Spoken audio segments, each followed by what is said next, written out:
Mankind knew that they cannot change society, so instead of reflecting on themselves, they blamed the beasts. Heaven or hell?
Greetings, fellas.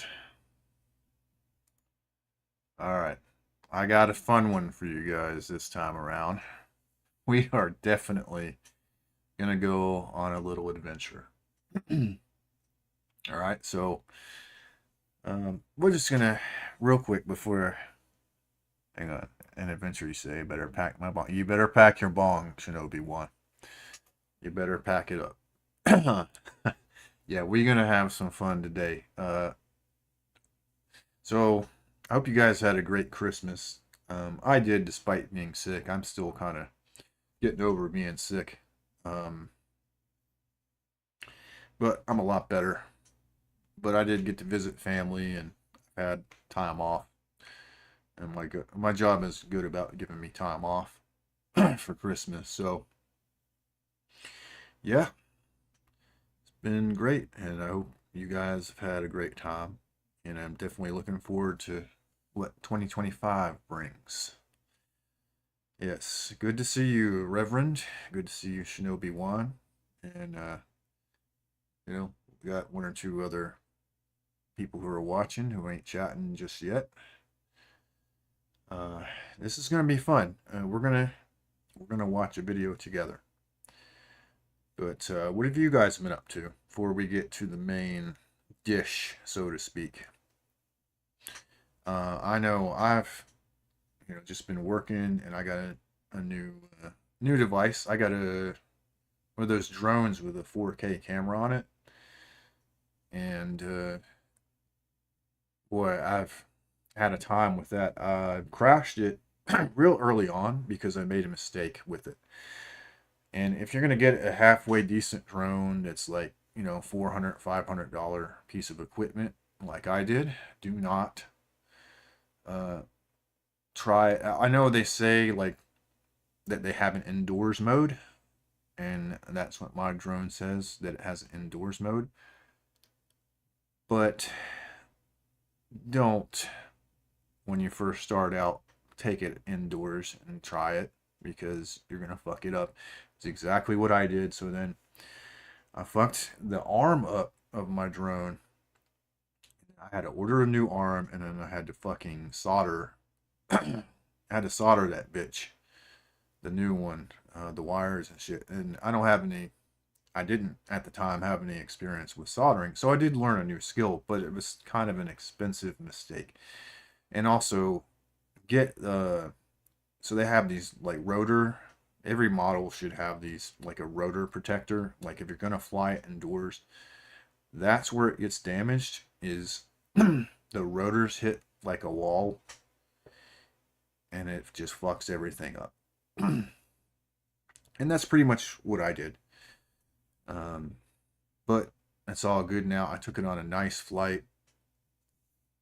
Got some footage, which I won't be showing you guys, unfortunately. It's kind of for the eyes of people I trust. But maybe on some hiking adventures, I'll get it up there. But I took it around my town, and I just don't want to. I don't want to put that out there. Oh, Shinobi one. I would love to have like thermal or night vision. The one I got, it's got a great camera, but it's recommended to fly it during the day because it has no night vision capabilities. And also, there's people, as you can see, people get upset when you fly drones up in the air. Some people try to shoot them. I don't know whatever happened in New Jersey over Christmas or whatnot. Apparently, there was a big scare, but mine's harmless. And I know there's weirdos that do weird shit with their drones. I'm still trying to learn to fly the motherfucker. But it's pretty sweet. I mean, it can go about 2 miles from me, get good footage. I got plans. I got plans for it. Yeah. So you guys never told me how your Christmas was. Before we get to the main dish, because this is gonna be pretty fucking interesting. I've seen this video one time, and that is what we're going to be doing. Is we're going to be reviewing a video. It's only about 10 minutes, but we're going to pause and give a little commentary here and there, so I'm not stealing this person's video, even though I don't think that they make content anymore. I don't think they're going to give a shit, because it's been around. This video's been around like 5 years, and there's been many responses to it, and that might have been the plan. We'll see. Like, you guys will see what I'm talking about when we get there. But right now, we just shooting the shit.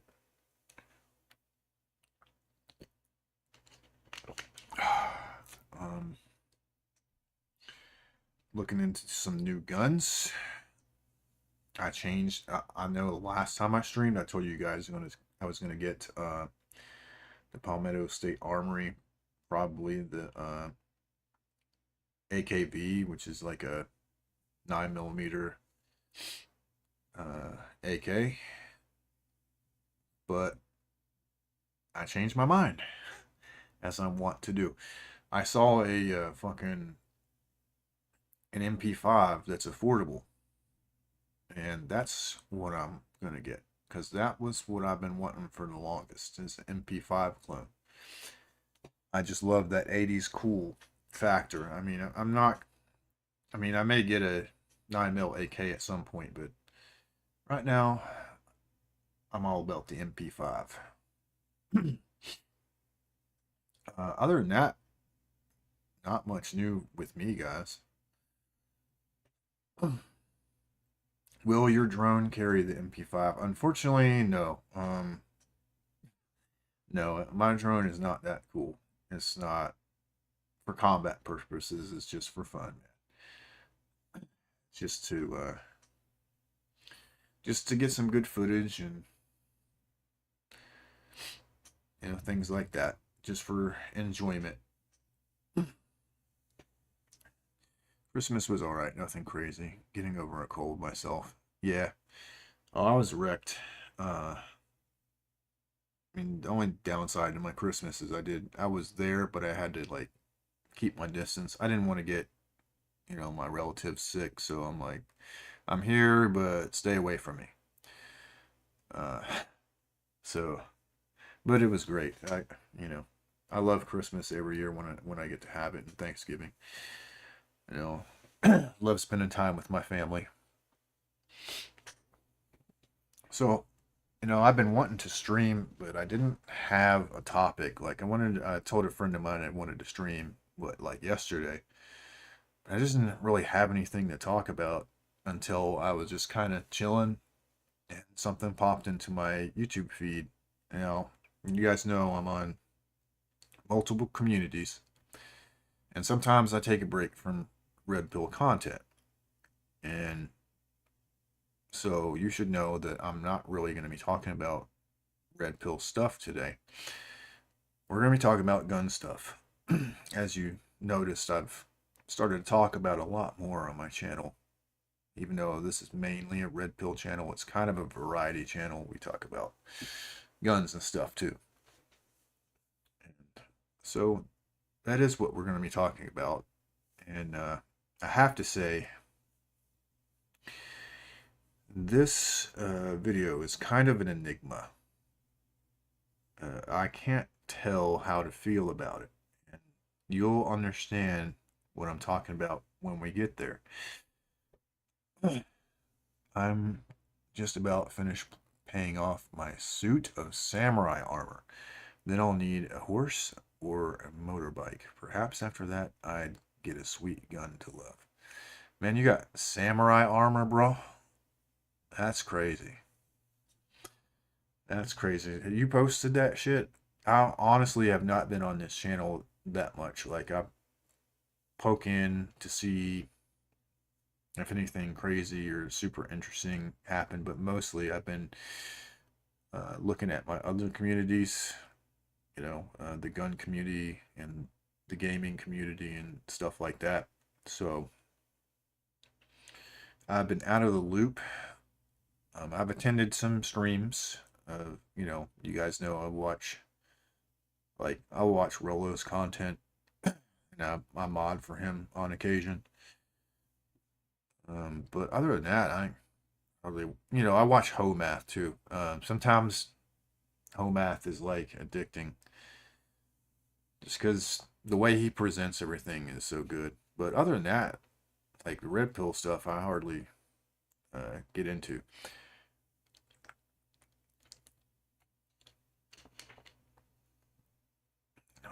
You haven't got it yet. Oh, you got it on layaway. I got you. So you got to pay it off and then they'll ship it to you. Okay. I'll get it and make a video. Yeah. Yeah, I'd like to see that, man. Yeah, I mean, I got interesting stuff, but I can't say I have samurai armor. Yeah, he does. He's got a way of presenting it and the little drawings and stuff like that. It just speaks to the slight inner autist or spurg that I have inside me. I just enjoy it. Don't know why. But what do you guys think? You ready? You ready to get into it? Because I've been putting this off.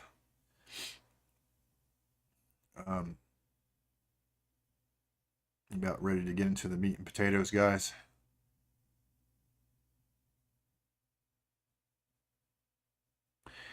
Yeah, you're gonna have to check it out, Reverend. He just it's not like MGTOW shit, but it's like dating shit and women's expectations and how ridiculous they are. But he draws these like charts, man. It's and little drawings. It's great. But all right, let's get to the meat and potatoes, gentlemen.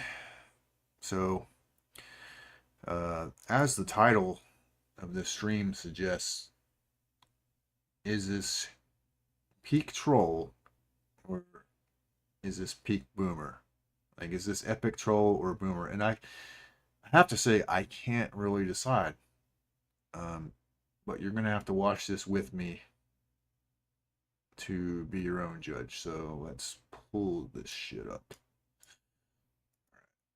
All right, so this is from a guy called Rational Prepper, or Rational Preps. Your AR-15 will get you killed, the soldier wannabe test. Okay, so just from the title alone, it's very boomerish. But wait till you hear like the way this guy speaks and what he has to say. So let's watch, let's watch about 60 seconds of it. All right, let's do it. American civilians love the AR-15. No wonder, it looks like the M16, the primary weapon of US soldiers for half a century. But misplaced confidence in this civilian gimmick gun can get you killed. You see, millions of folks did not buy this rifle because it is the best tool for their needs. No, they purchased their ARs because they fantasize about being soldiers themselves. For the soldier wannabe, the AR-15 is the perfect costume prop. It even shoots real army bullets. This video exposes the truth about the AR-15 and reveals the telltale clues of the soldier wannabe. To find out if you're a wannabe, keep score as you watch. Okay, we're going to pause it right there. All right, so what do you guys think? Just from the jump. He's already got this boomer country voice, man. The AR-15, it fucking sucks. Get you a shotgun or get you a 1911, because that's real firepower right there. Yeah, so apparently if you have an AR, you're a master LARPer like me, Not everybody can be a master LARPer. I just happen to be a super professional at it. Let's not forget all the experience and training that I have and being an actual soldier. I'm a LARPer. Okay? And so are any of you. If you have an AR, you want to be a soldier, man. But really, you're just a big old pussy because you can't handle that 1911 or M1 Garand. Right. So it gets worse. I mean, this is just the beginning. It gets worse. We got another 9 minutes of this bullshit. All right. Well, I know you're not from the U.S., Shinobi One, but the AR-15 is one of the best. It's America's rifle, man.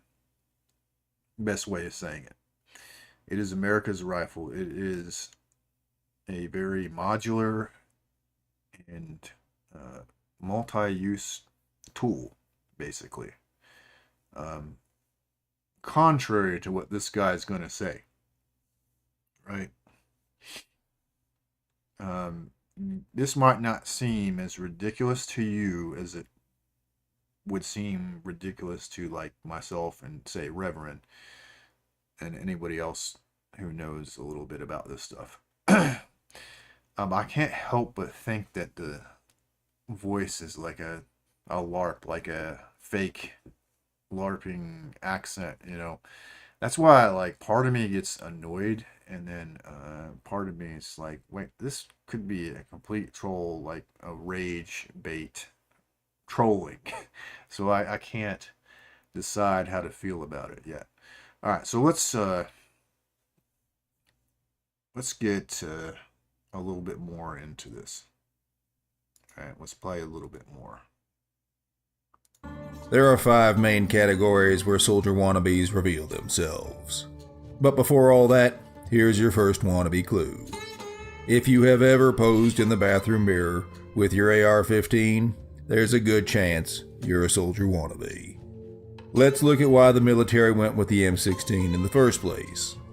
The rifle is constructed of plastic and stamped metal parts. This makes it cheap and mass producible, essential if you are equipping an entire army. Of course, civilians never see this benefit. In fact, gun manufacturers rake in their biggest profits from wannabes so desperate to feel like real soldiers that they gladly pay top dollar for ARs. Second, the military wanted a weapon that was optimized for automatic suppressive fire. This high ammo use strategy was deemed critical for post-World War II infantry squad maneuvers and for pinning enemies in place so artillery or air support could destroy them. If you've never practiced live fire squad maneuvers and you don't have access to artillery or air support, score yourself a wannabe point. Wannabe pussy. He sounds like he's got like a damn chew in his mouth as he's talking, man. It's hilarious. GLM, hey, what's going on? Yeah, this dude here, man. All right, so you got to think like the M16 from the Vietnam era. He says it's for automatic fire, and a lot of guys use it automatically. But remember, they didn't even have 30 round magazines. Really, they typically would be running with 20, and that's not exactly ideal for suppressive fire, right? And let's also not forget the pig. If you don't know what the pig is, I'm talking about the M60, which was what they actually used for suppressive fire, because that's what light machine guns are for and have always been that way. We currently use the M249 Sol and the 240 Bravo, or just simply the M240, depending on your unit. Some of which you can get in the civilian world these days. You can get a semi-automatic 249, believe it or not. It's called the 249S. Now, you're probably going to pay $8,000 to $10,000 for that thing, but it's still a useful tool. But let's be honest, how many firefights are we planning on getting into? America, those of you who don't know how Americans fight, when we're using our M16s, we're not putting it. I never once put my M16 into 3-round burst. Not once. Not in the 14 years I carried an M16 did I ever fucking put it in burst.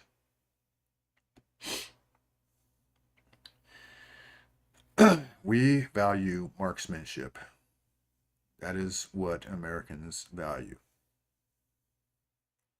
All right, so let's continue. We have glitter bullets here. Well, yeah, California has all the glitter. Yeah, you guys kill each other with love over there. All right, let's watch it a little bit more. The military went with tiny, lightweight 22 caliber bullets. It was a difficult decision, but their big advantage was they offered controllable fire in automatic mode. Since the auto fire capability has been completely neutered on the semi-automatic AR-15, civilians never see this controllability benefit. If you've never fired a rifle in true automatic mode, score yourself a wannabe point. Automatic suppressive fire. Oh God. Yeah. See, I have fired the 249 Sol and all kinds of fun stuff. So I'm not sure how.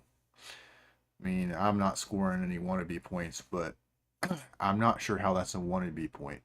I mean, Americans, we don't, with our M16s and M4s, we rarely ever put them into burst or automatic. I mean, as I mentioned before. So, not exactly something a point to give to anybody, really. I just love the way this guy, I mean, I'm honestly starting to lean towards he's a troll. The more I listen to this shit. But I just, I feel like the accent's fucking fake. It has to be. I can't believe I can't believe this shit is real. Right? So let's continue, man. Fire burns through ammunition. And that's another reason why the military demanded the whole weapon system be lightweight. It allowed foot soldiers to carry more rounds over long distances. Now, if you've never carried your AR in a full combat load 9 miles in one day, score another wannabe point. Yeah, no points for me then. Done all that. But here's the thing, you can tell this guy's going with big bullets are better. And there's nothing wrong with the AK. You guys know that's like part of my logo. Even though preferably I'm actually more of a AR guy than an AK guy, but I do enjoy the AK. But it does suffer considerably in several categories. The AK does. And he's got the M1 Garand, America's rifle right there. All right, continuing. These choices meant they had to sacrifice long-range lethality to get that short-range automatic suppressive fire. So the M16 was only required to be effective out to 400 meters. If you haven't engaged targets at 400 meters with your AR, score another wannabe point. The military has since learned that M16 rounds are really only reliably lethal out to 200 meters. That is not true. Your maximum effective range. What's your maximum effective range? My military men, they'll have you shoot out to 600. So, you are wrong, sir. Which I suspect you already know that at this point. Did everyone see Squid Game? Squid Game? I don't even watch Squid Game, to be quite honest. Yeah, they took our guns but didn't take away the warriors. That's right.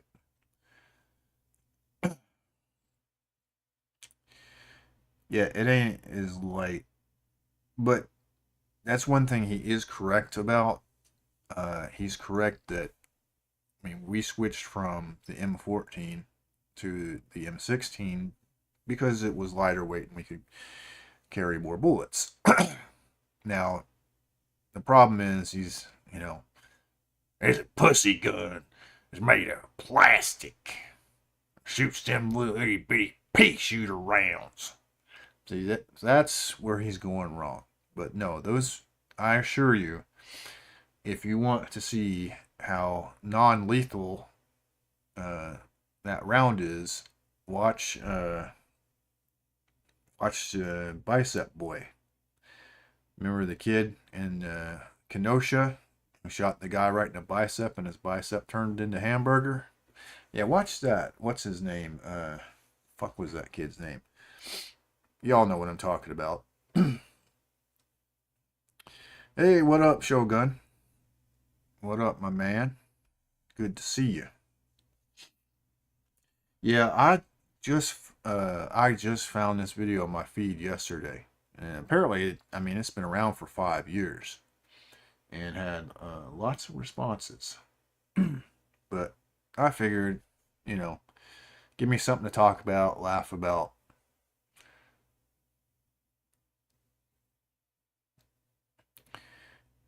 Yeah. Yeah, I haven't streamed in quite a while. At least not over here. As you guys know, I'm in multiple communities. But, yeah. Yeah, I don't know if all these guys are, GLM, if all these guys are big on the Squid Game. Hey, what's up? Haven't seen you around in quite a while. Yeah, it's good to see you guys. Again, I hope you all had a great Christmas. Mine was pretty good. Can't complain. All right. Have I ever been shot at? Well, I've definitely been shot at. I can 100% tell you I've been shot at. I got sick for Christmas. Your real name's not given. So did I, man. I'm still getting over being sick, actually.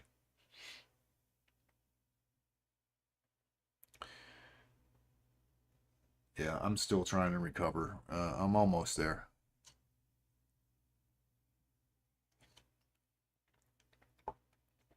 That was near Chicago. Imagine my shock, Shogun. Imagine my shock. All right, back to the video right quick. We gotta get some. This is a long video. I want to get through it, and we can shoot the shit when we're through it. We're not even halfway there yet. Let's talk more about these pussy 5.56 rounds. Beyond that range, they lose too much velocity and don't consistently yaw fragment when they hit. This is the big gimmick the 5.56 round relies on. Said another way, when an AR-15 bullet slows to less than 2,500 feet per second, its wounding capability drops to about that of a .22 caliber plinking rifle. More on this problem later. There is a horrifying real-world example of the AR's non-lethality. The cowardly 2017 Las Vegas mass shooter hit 480 people with bullets fired at long range from an AR. Fortunately, 422 of those good folks survived. Looked at through the cold lens of combat effectiveness, though, that means, thank God, his AR was only lethal for 12% of targets hit. Would you trust a safety rope that failed 88% of the time? Maybe you've convinced yourself that the AR is a great hunting rifle. If so, score yourself a wannabe point. All right. oh God. Okay, so I'm not sure why this guy thinks that everyone thinks that the AR is supposed to be like a sniper rifle, but it is actually an intermediate cartridge. It's not for long range combat. If you want to start taking shots, from range, maybe get you an AR-10, an M1A, something at least in, 7.62 NATO or bigger. I'm kind of still trying to understand the logic here, and I think that there just isn't any. Oh God. Yeah. Yeah, I'm sure you've had plenty of sticky substance shot at you, GLM. Plenty. And I'm sure it's hit as well.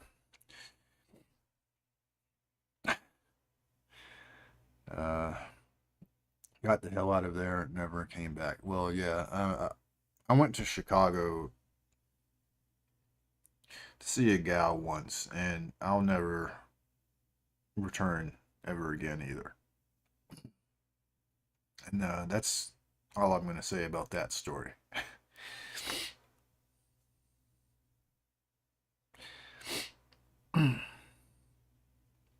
But yeah, I mean, a lot of people consider 5.56 as 22 on steroids. I mean, like I said, it's not exactly a sniper round, so I don't understand. It's a tool that has a specific purpose. Nobody's sitting here trying to snipe motherfuckers, or shouldn't be, with an AR. How many wannabe points do we need to win? I don't know, man. So far, I don't think I have any wannabe points. Unless, like, one of the categories is just owning an AR-15. But I swear. What do you guys think? Let's take a quick poll. Do you think that this guy is a fucking troll? Or do you think he's just a legitimate boomer? Let's get your opinions. Just based off of what you've seen so far.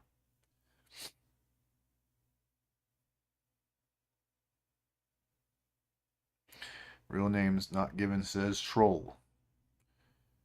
Shogun says he is a boomer FUD. We got two. You're kind of. Shinobi one's kind of saying both. So we got troll FUD and troll FUD. Yeah. boomers. I mean, he's basically spouting all the boomer bullshit. He's sounding like the boomerest boomer that ever boomed when it comes to the AR, anyways. Yeah, I'm leaning towards troll. I ain't gonna lie, guys. 5.56. Well, obviously not. Like, military, if it was just 22 LR, the military wouldn't have used it. Like, obviously, the military uses it for a reason. And his theory about automatic fire is just way off. So, I mean, he's either tarded or a great troll. And I'm thinking this is rage bait, is what I'm thinking. Before the recent AR-15 fanboy craze, its cartridges were always correctly considered to be varmint rounds. If you've got a real varmint problem, okay, you can subtract one wannabe point, but only if you paid less than $500 for your AR.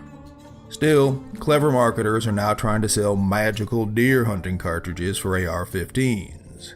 Take a look at their fine print though.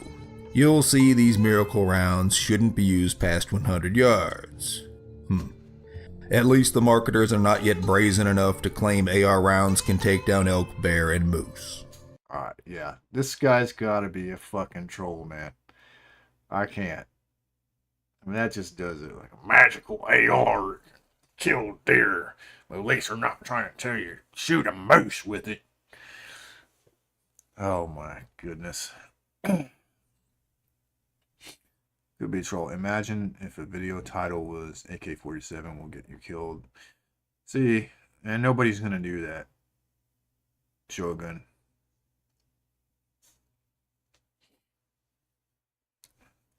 Nobody's gonna do that. So I love this. I'm just gonna put my stamp on this is rage bait, but we're gonna continue just because this is fun. Then we're just gonna shoot the shit. I'm not sure if anybody wants to come up and chat for a little bit, but once this video is over, I might produce a link if anyone wants to just shoot the shit for a little bit, because it has been a while. Like, I know me and Shogun have talked a little bit on the Discord, not much, but you know, I don't get to talk to you guys that often these days. Just been busy and living my life, you know. All right, let's continue. Let's continue the cringe. If you've convinced yourself that an AR-15 is a great home defense gun, rack up another point. The home defense scenario calls into play none of the AR-15's strengths. Its lightweight is meaningless if the farthest you have to carry it is a couple of yards down the hall. Its 30-round magazine is ridiculous, considering the average number of rounds fired in successful civilian self-defense incidents is 2, and the most common number of shots fired is 1. Its 200-meter effective range becomes a joke when you remember civilian self-defense shooting incidents almost universally occur at 4 to 12 feet.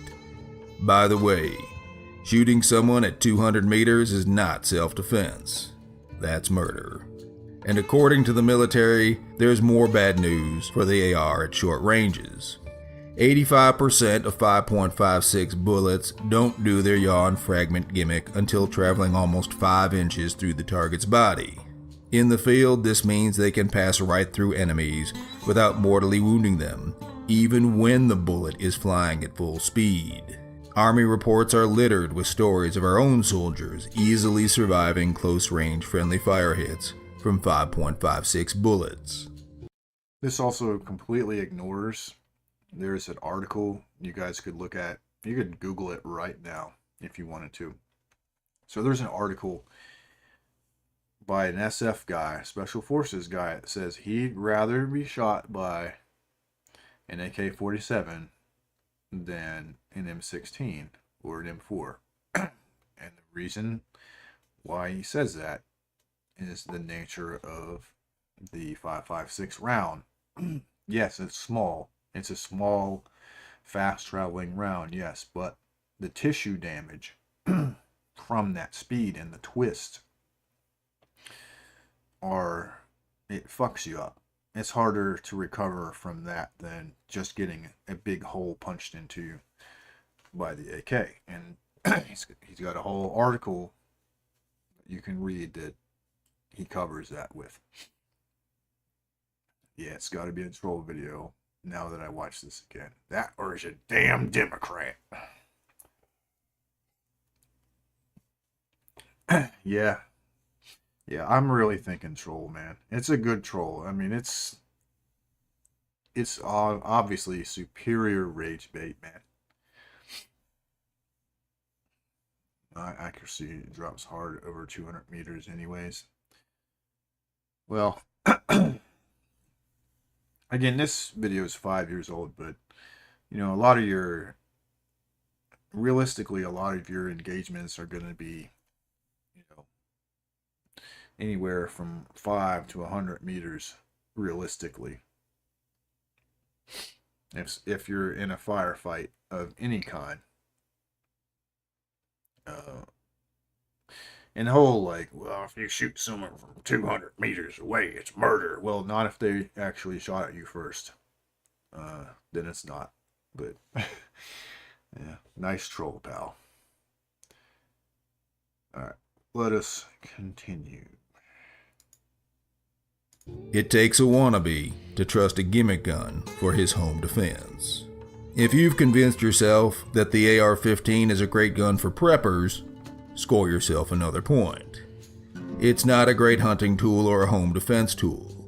It's not reliably lethal at over 200 meters, and it can't be concealed.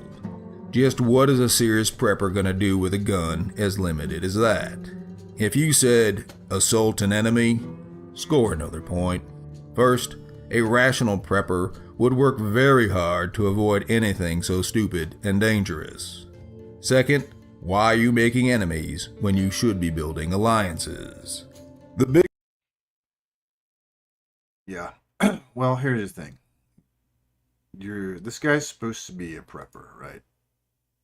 Which means you have to be prepared for many different types of contingencies. And the original video that I watched, the guy made a point when he was critiquing this, and that is the whole human nature thing, right? Let's say that the worst did happen, and the time for being a prepper came, right? And society collapsed, and everything was fucked. Well, you're going to have to deal with human nature, because other people are going to be wanting food or things that you might have, and they might not be so nice about it. They don't know you. You're not a part of their group, and maybe they won't trust you. So maybe they're going to be hostile towards you. Especially if you don't display that you have combat capability. If you're walking around and you don't even have like any type of weapon, particularly long range weapon, you're just a sitting duck. You're just easy pickings if they're bad people. I mean, we don't know. They might not be bad people, but you don't know. You're rolling the dice. And again, when everybody's needing food and clean water to drink and other supplies, you're going to be in competition for it in a prepping, like a end of the world type of situation. I mean, you're going to want more firepower. That ridiculous 30-round magazine going to come in fucking handy in that situation. And just a show of force. But, you know, we're just spitballing. Nobody knows, you know, how things would go down, or just guessing. All right, let's continue. We're starting to head for the home stretch here, but here we go. The biggest problem with the AR as a prepper gun is simple logic. By definition, an SHTF situation is a resource-constrained scenario. The whole idea behind the AR is high resource use suppressive fire.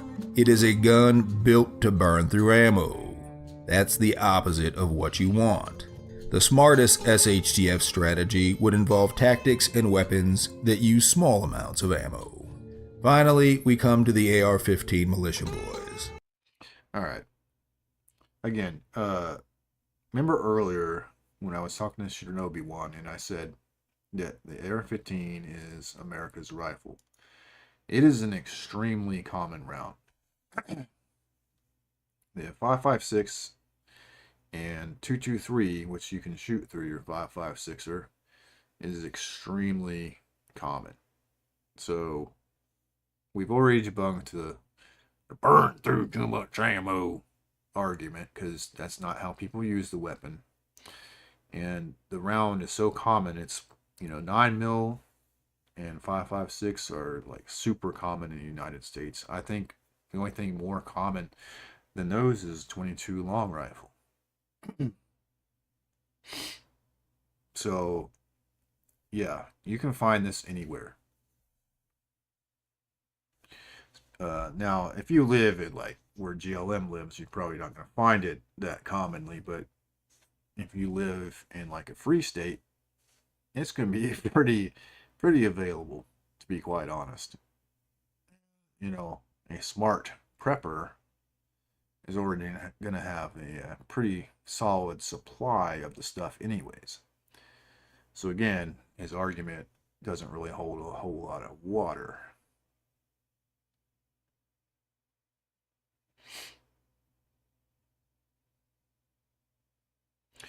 Yeah, you may be right, Shinobi 1. It may be like,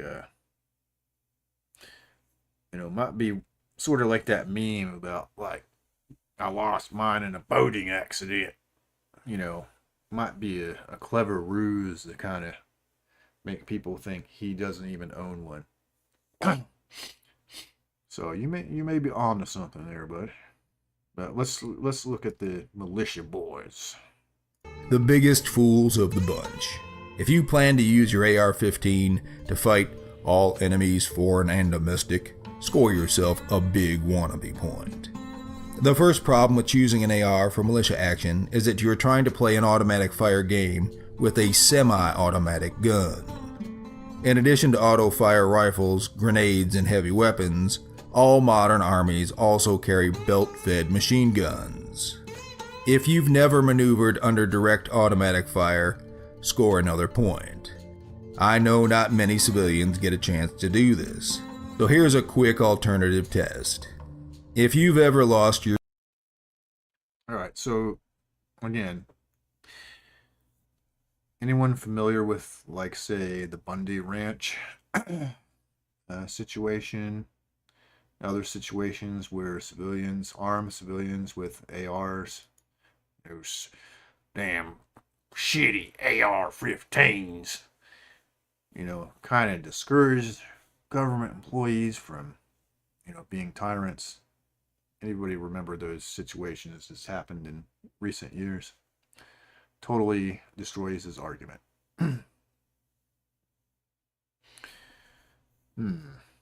USMC literally stopped issuing belt-fed machine guns because they're too heavy. Huh. I've never heard anything about that. I know they moved on to, what was it, the M27? They're trying different things. The Army's actually got a new rifle and round as well. I don't know enough about that. There's a lot that I don't know. Like, I know a lot about guns and I know a lot about ammunition, but there's a lot that I don't know. So, like, I'm not like definitely not the be-all end-all of this stuff, but I have a pretty good wealth of knowledge. But I've never heard of them not issuing belt-fed weapons. They dropped the the XM8 was years ago. The M27 replaced the assault. M27 is a magazine-fed rifle. It's basically M16 with a piston instead of direct blowback. Yeah, I'm somewhat familiar with that. All right, we're getting there, boys. Your shit when a bee comes near, there is no way you will keep it together under suppressive machine gun fire. But the number one reason why only a wannabe would choose an AR-15 as a militia weapon is level 4 body armor. It is specifically designed to stop 5.56 rounds, and it is standard issue for all modern armies. It takes a profoundly ignorant fool to choose a weapon that can't even penetrate the armor of his enemy. If you believe you are the chosen one that can defeat level 4 body armor with your AR-15, score another wannabe point. Hey, you're a fucking wannabe. Alright, hang on, I got a cough, guys. I'll mute you for a second.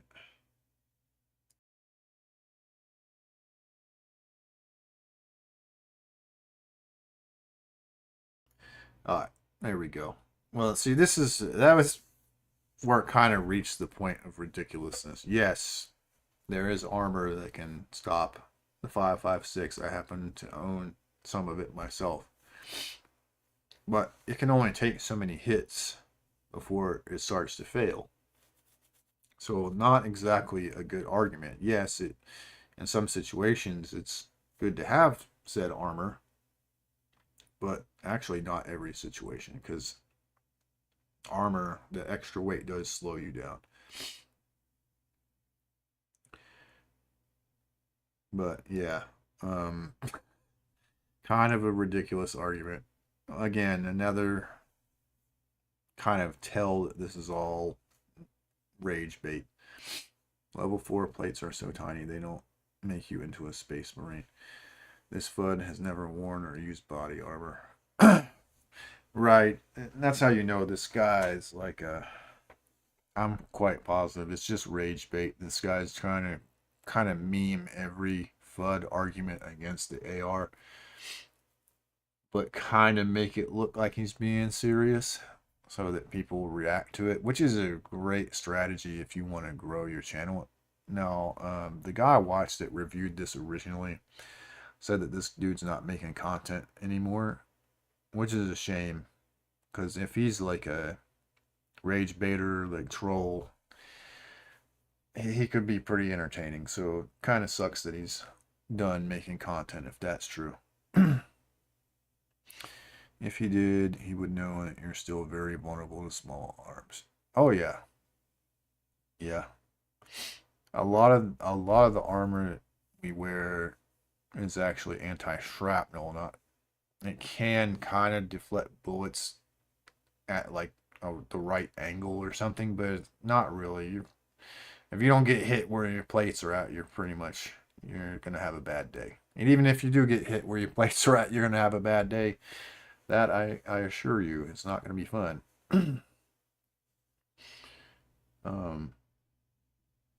Yeah, I mean, the sappy plates that we used to carry when I was in were pretty good, but I still want to get fucking shot. Even the US Army is not that dumb. They are ditching the 5.56 round and the AR-15 platform. That's right, the military is done with the gimmicks, the problems, and the lack of real power. I will let the top brass explain. The 5.56 round simply does not have the mass to penetrate the body armor worn by the enemy. The American soldier needs a weapon that is effective against protected targets, and they also have to have a deadly effect at long ranges. I'm not gonna ask what your wannabe score is. The truth is, there's nothing wrong with dreaming about being a real soldier. So if you have the balls to admit you bought your AR-15 for fantasy fulfillment reasons, you have my respect.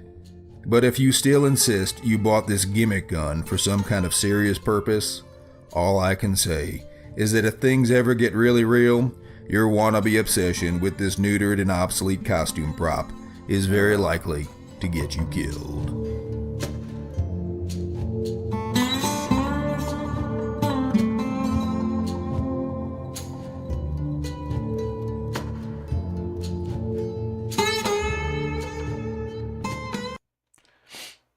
Alright, we're gonna close it out. Let's see. Yeah, this guy says he's everything but an MMA fighter there.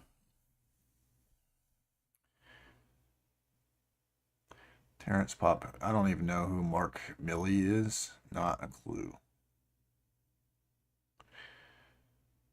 Yeah, SMH. You're pretty much like you have to get lucky. Like you have to be shot in just the right spot for it to do much of anything at all. Leaves the rest of you completely vulnerable. So, what are your guys' final thoughts? I'm gonna stick with Rage Baiter Troll.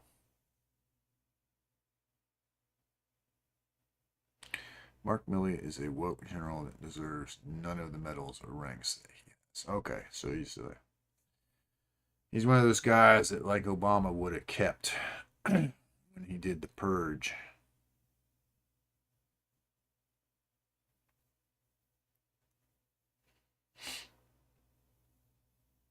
Huh.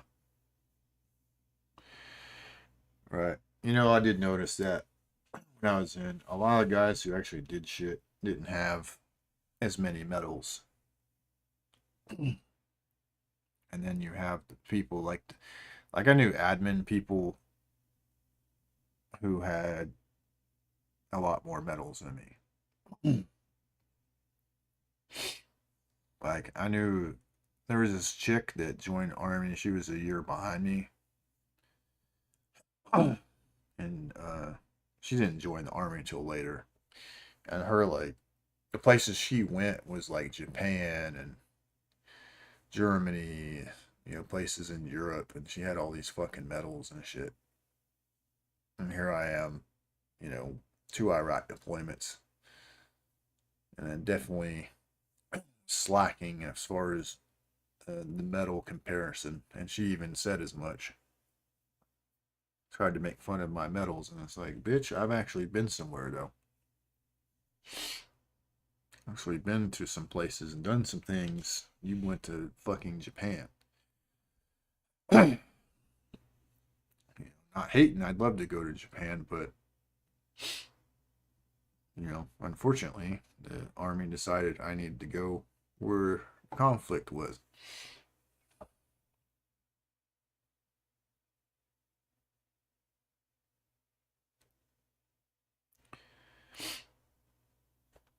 Ugh. Still kind of got the sniffles, gentlemen. Just buy your own medals if you want them. No, medals are what you, in my opinion, what you need to actually earn. Just, yeah. It's like how the elites born into high ranking positions get theirs through blood. I would, some makes sense. I would say that I don't think women should be in the military, but now I believe that only women, really? Why do you think that only women should be in the military? That's an interesting take. Shogun. Yeah, women have it easy in the military. To them, it's just like the scouts with guns. Yeah, I could tell you stories. I could definitely tell you some stories about them.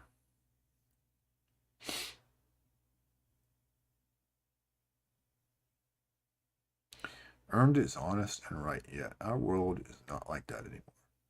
So this evil government can easily be toppled. Oh, I see your logic. I definitely see where you're coming from. All right, so does anybody want to come up? Is there anybody want to come up for a little bit, or are we good? We good just shooting the shit like this.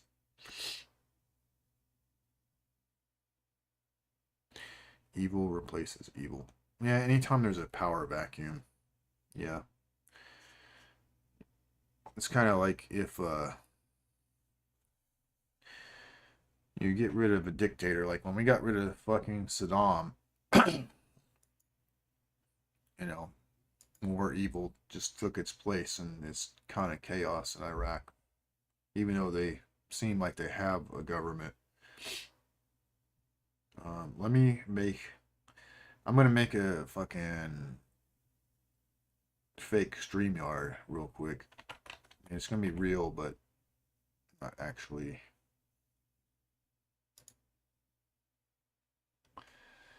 So, well, I'm working on fuck.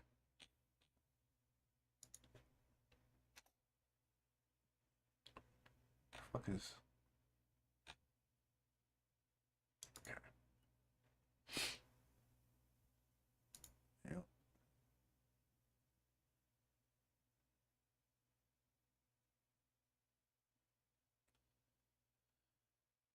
Care about the update.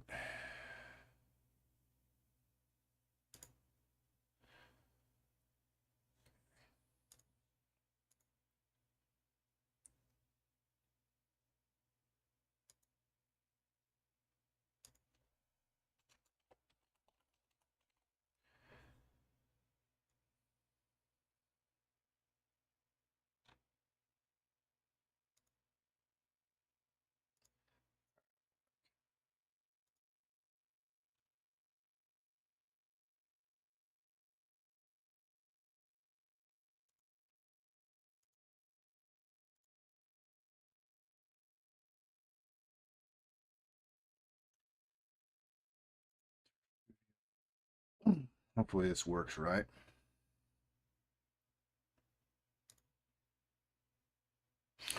All right. So is it? Hang on. Let me check the chat, gentlemen. So is it just you, Shogun? I'll send you. If it's just gonna be you, I'll send you a link on Discord. But give me just a second to do that. You can come on up, shoot the shit with me. It's been too long, my man.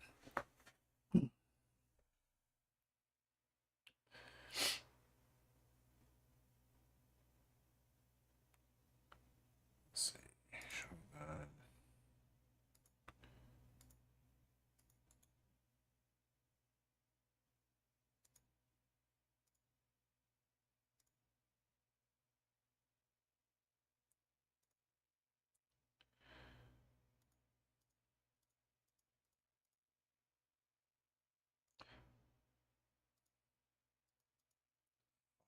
Don't give a shit about that.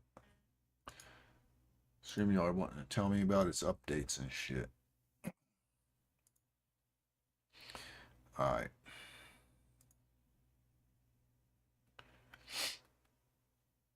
Alright, Shogun. Sending it right now.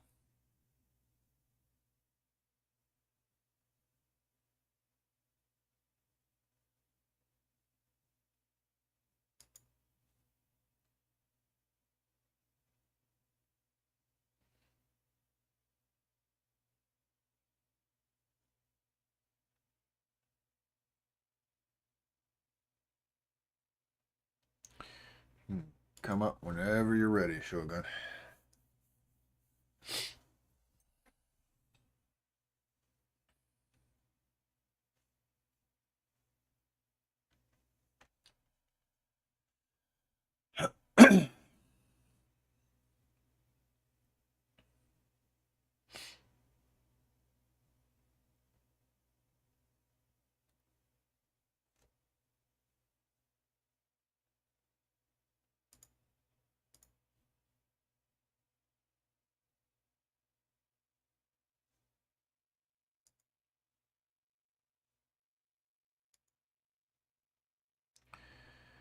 Uh-oh. Dead air.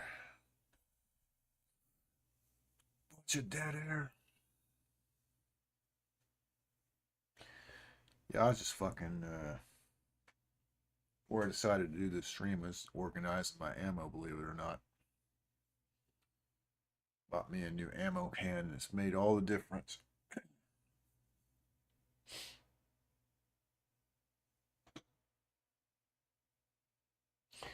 I got all this pussy 5.56.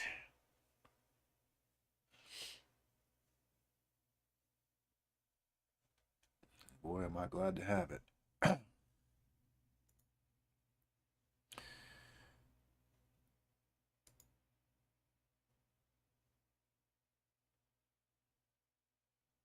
Did chat die on me? Did my chat die? Are you guys there? We dead?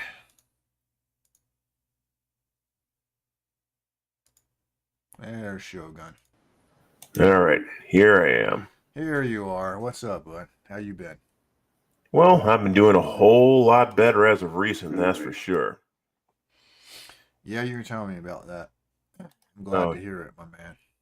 yeah, I'm glad to know it too. So yeah, basically, these past couple years under Bidenomics has just been hell on earth, to put it lightly.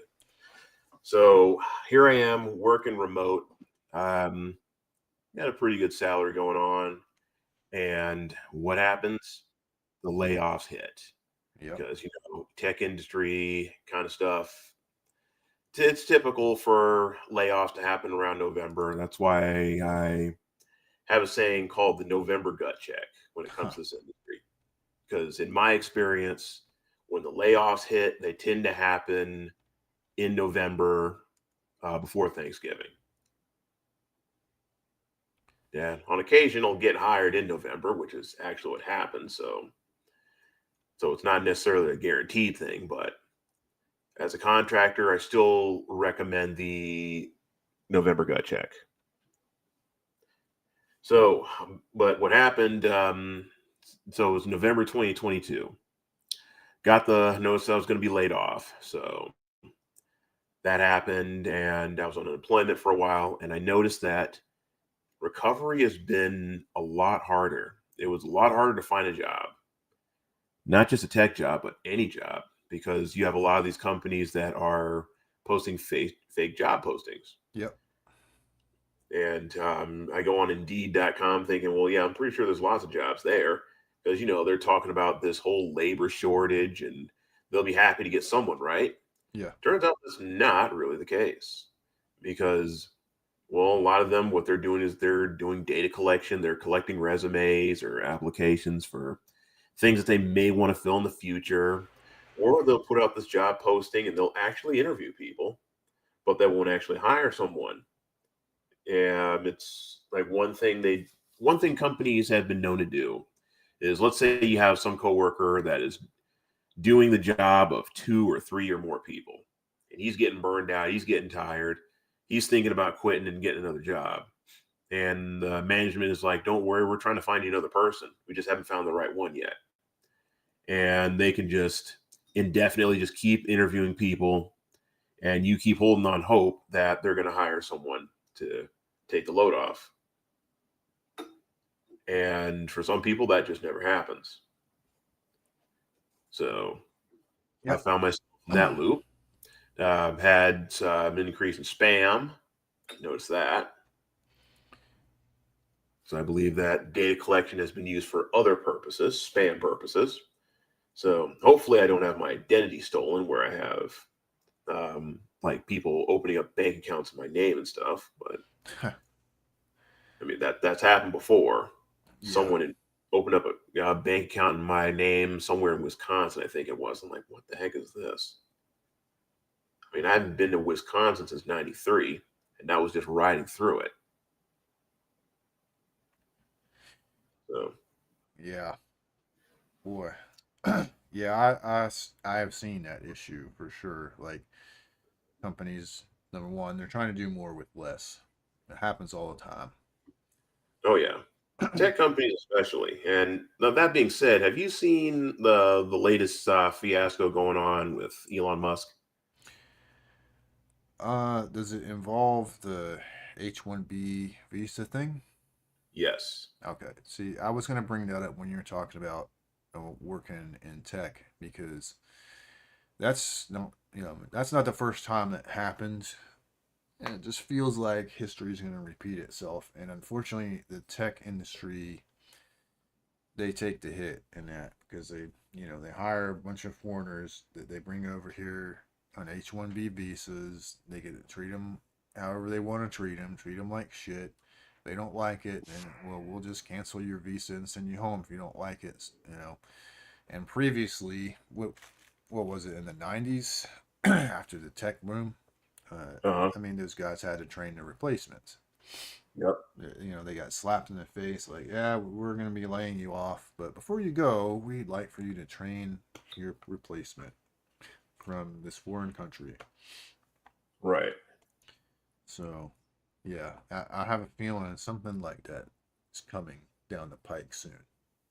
Yeah, it wouldn't surprise me, and I'm amazed. Well, I technically, in a way, I'm not amazed that people have tolerated it this long. Because there's one thing I've noticed is that the tech industry is full of a bunch of lefties, a bunch of pussified males, and a bunch of women too. Leftist women, the worst kind. Right. Well, especially nowadays. Whereas, I mean, in the '80s and the '90s, it wasn't really like that. I mean, but this was before I was old enough to even work in those industries. But anyway, so I noticed that there were a lot of companies. Well, I wouldn't say a lot of companies, but particularly the Fortune 500 companies that I work for, is that they would hire a lot of H-1B visas. And I noticed that, no, this is getting a bit excessive here. And they're not always the best at what they do because they're basic. I mean, like Indian people. I've got nothing against them personally, but they're basically used as cheap labor, for example. Yeah. Um, I worked on a project where they would write some of the worst code, and they were stuck in the dark ages with these old data algorithms that nobody even uses. And so it's at the point where it's like, why are you using this to interview me? Hmm. Whereas, once again, I'm not trying to make this a race issue, Right. but you'll have white people that have been in the industry for a while. They're more likely to interview me using a practical interviewing tactic because they'll give me a world problem and I have to provide a real world solution. And I find that those interviews are not only more interesting, but I actually learn something from them. Yeah, and that's a demonstration of your ability. Right. Yeah. I Well, mean, but yeah, so I'm not surprised that this is coming to light now because I've even had conversations with recruiters. I've had one straight up tell me that I was probably um I was probably denied in favor of an H-1 visa willing to work for a lot less. I believe that that's how companies like Microsoft will make their money as well because Microsoft is a big company and they do a lot of hiring. I see them doing more hiring than most companies, but they hire a lot of people from out of the country. I mean, most of most of my coworkers that are contractors are American citizens, whereas I know my manager, he's Korean. Now, I don't hmm. know if he's an H-1B visa. I don't know. All I know is that, I mean, I like him. I think he does a good job, but most of my coworkers are contractors. And those who are hired full time, I notice they're women. Yeah. You know, I'm yeah, not. they I'm talk not about how much surprised. they care about diversity and whatnot, but Yeah. it's never gotten me a full time job. That's for sure. Well, I don't know if I want to. I don't know if I want to get into that, but I mean, I guess I'll touch on the subject a little bit. You know how like uh, the white male is like considered the greatest evil by the woke mob. You know what I mean? Well, guess who comes in second, Shogun? The black man, The black male is now yeah. second place. Yep. eh, That means you, buddy. And you know what? I couldn't care less. Yeah. I I am. mean, you get used to it. You get used to it. Oh, I'm very used to it. Very used to it. I mean, from both the left and the right, to be honest. I mean, the far left and the far right, but whatever. So, Right, exactly. You got to be able to stand on your own feet. right. So basically, I've gotten a new job um, after working in this warehouse for almost a year. Now, the warehouse, don't get me wrong. I mean, you get all the overtime you want for the most part. Yeah, I mean, it's not exactly easy work. I mean, you got to move fast. And me being, when you're in your 40s, you cannot compete with the youngsters fresh out of high school who are half your age. So I ended up injuring one of my hip joints, and now I couldn't work there if I wanted to. But the main thing is I make 3.5 times more than what I made in that warehouse, and almost double what I made in my last position here. So working once again remotely, it's actually pretty good. So now I'm working on getting out of debt, getting my weapons back, because I had to take a lot of what I had to the pawn shop. I lost my 50 cal stash, which wasn't that big, Hmm. but still, You probably I was paid a squirreling away. pretty Go penny ahead. for that 50 cal though. Yeah, I was slowly but surely squirreling away the 50 cal because, well, one, I'm pretty sure that the Democrats are going to try to ban it. I mean, with Trump in office and with the recent Supreme Court victories, like the Bruin decision, it's going to be a little harder, but it's not going to stop blue states like California and Washington from trying. Now, Oregon is actually a lot further behind when it comes to the gun control. They're not having a whole lot of success. Said Oregon. Yeah, and I don't like get me that. wrong. I like that. Yeah, and don't get me wrong. I love all three states for what they used to be, not what they are now. I mean, I'm from Washington, back when it was a red state, and it was. I mean, at the time there was just no other state that I wanted to live in. But then it turned blue in '92, and then in '93 we left. Not specifically for that, but we moved to Indiana, another red state, because let's just say my dad said that God said, move back to Indiana, help my uncle with his church, Hmm. which was ultimately a necessary thing. Um, but those were some of the worst days of my life that I would not want to relive. But that's some of those things I'm not going to repeat, especially on the stream here. But Right. Okay. Because I am curious. I'm from the neighboring state of Ohio, mm, so I'm not sure. I mean, I've I told that story about going to see that gal in Chicago, and I did have to travel through Indiana.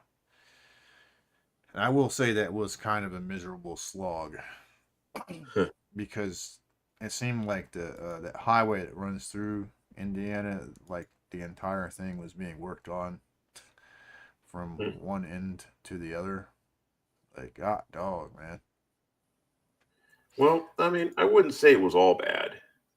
And I like the fact that it was definitely more based than what Washington is now. Oh yeah, So, though, let's just say I went to school with a lot of dumb people.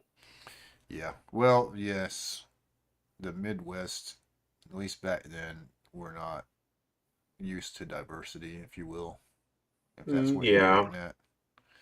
well, that's only a fraction of it. And well, it didn't help that I was autistic. Yeah, and people didn't know as much about that situation back then. That's true. Yeah, I mean, in Washington, it was. I mean, well, this is back when it was Washington. It was actually. I mean, you were still accepted. I mean, yeah, people get a laugh at you, but they're like, "Oh, that's just Shogun." Right. Yeah. I mean, and I wouldn't say everyone in Indiana was a bad person. I mean, there's some people that, no, you'd love to, see again and, maybe Well, shoot the shit. yeah, and kids can be cruel, man. Oh yeah, yeah. And like some things, I just didn't. I needed to grow a thick skin. Whereas, like, I was just an easy target, and I used to take everything way too seriously. Yeah. That's why, like, my big brother and my older cousins, they used to mess with me and roast me a lot, and I used to like, hey, you leave me alone. And And then now as I was getting older, I was like, oh, you guys are just getting a rise out of me. I see. Yeah. It's like, honestly, if I were them, I would have done it too. Well, when you got a touch of the tism, yeah, you do tend to take things seriously, and when you miss things, it's easier to make fun of you. Yeah. Yeah. Yeah, because a lot of things just went over my head, but now I look back and I just laugh. Because me and my cousin, we were talking about it just a few days ago. As I said, yeah, I know you used to mess with me a lot. You were like one of the main ones, but hey, I look back at it, I laugh, and kind of wish I could have had a chance to mess with me too, in a way. Yeah. I know a couple of Spurgs that I'm fond of, so Yeah. they can be fun, but just goofy. Mhm. I have a weird sense of humor too, so I just see it as goofy. Some of the stuff they come up with. Yeah. But yeah, I mean, I left in 2009, came back to Washington during the last tail end of the good times. So I did kind of get to relive some things that I wish I could have enjoyed during my childhood. Got to live with my big sister, niece, and nephews for a while. That was fun. So in the end, it was worth it, but I left Washington because of the gun control, as you already, I'm pretty sure I already told you the story. Yeah. You've told me. I don't know if you've told the audience, Yeah. but Yeah. you and I have So, had many discussions about this. oh, yeah. I mean, I was already considering moving to another state, especially once I found out how difficult it was to get parts kits shipped to Washington Yeah. because they have a ban on fully automatic parts or parts that would convert a weapon to fully automatic. And that's been in place since '94. And any fully automatic weapon there is banned from usage.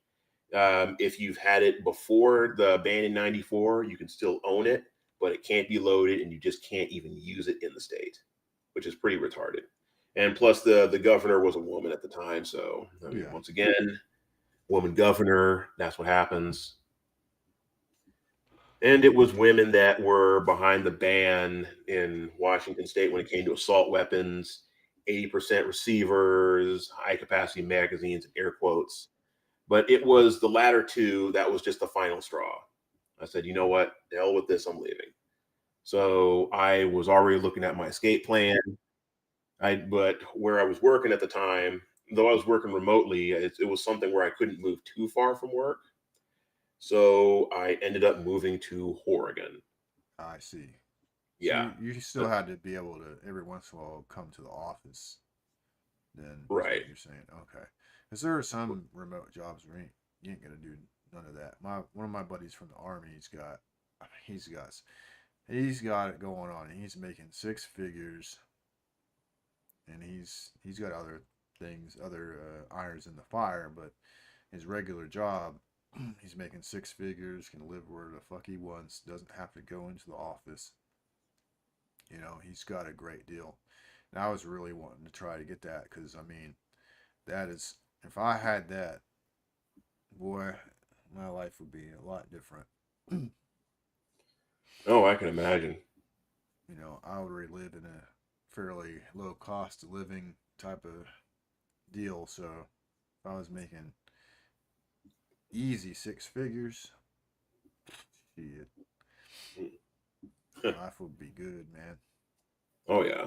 Um, I mean, this is the best six-figure salary I've ever had. I'm having right now, so I'm quite happy.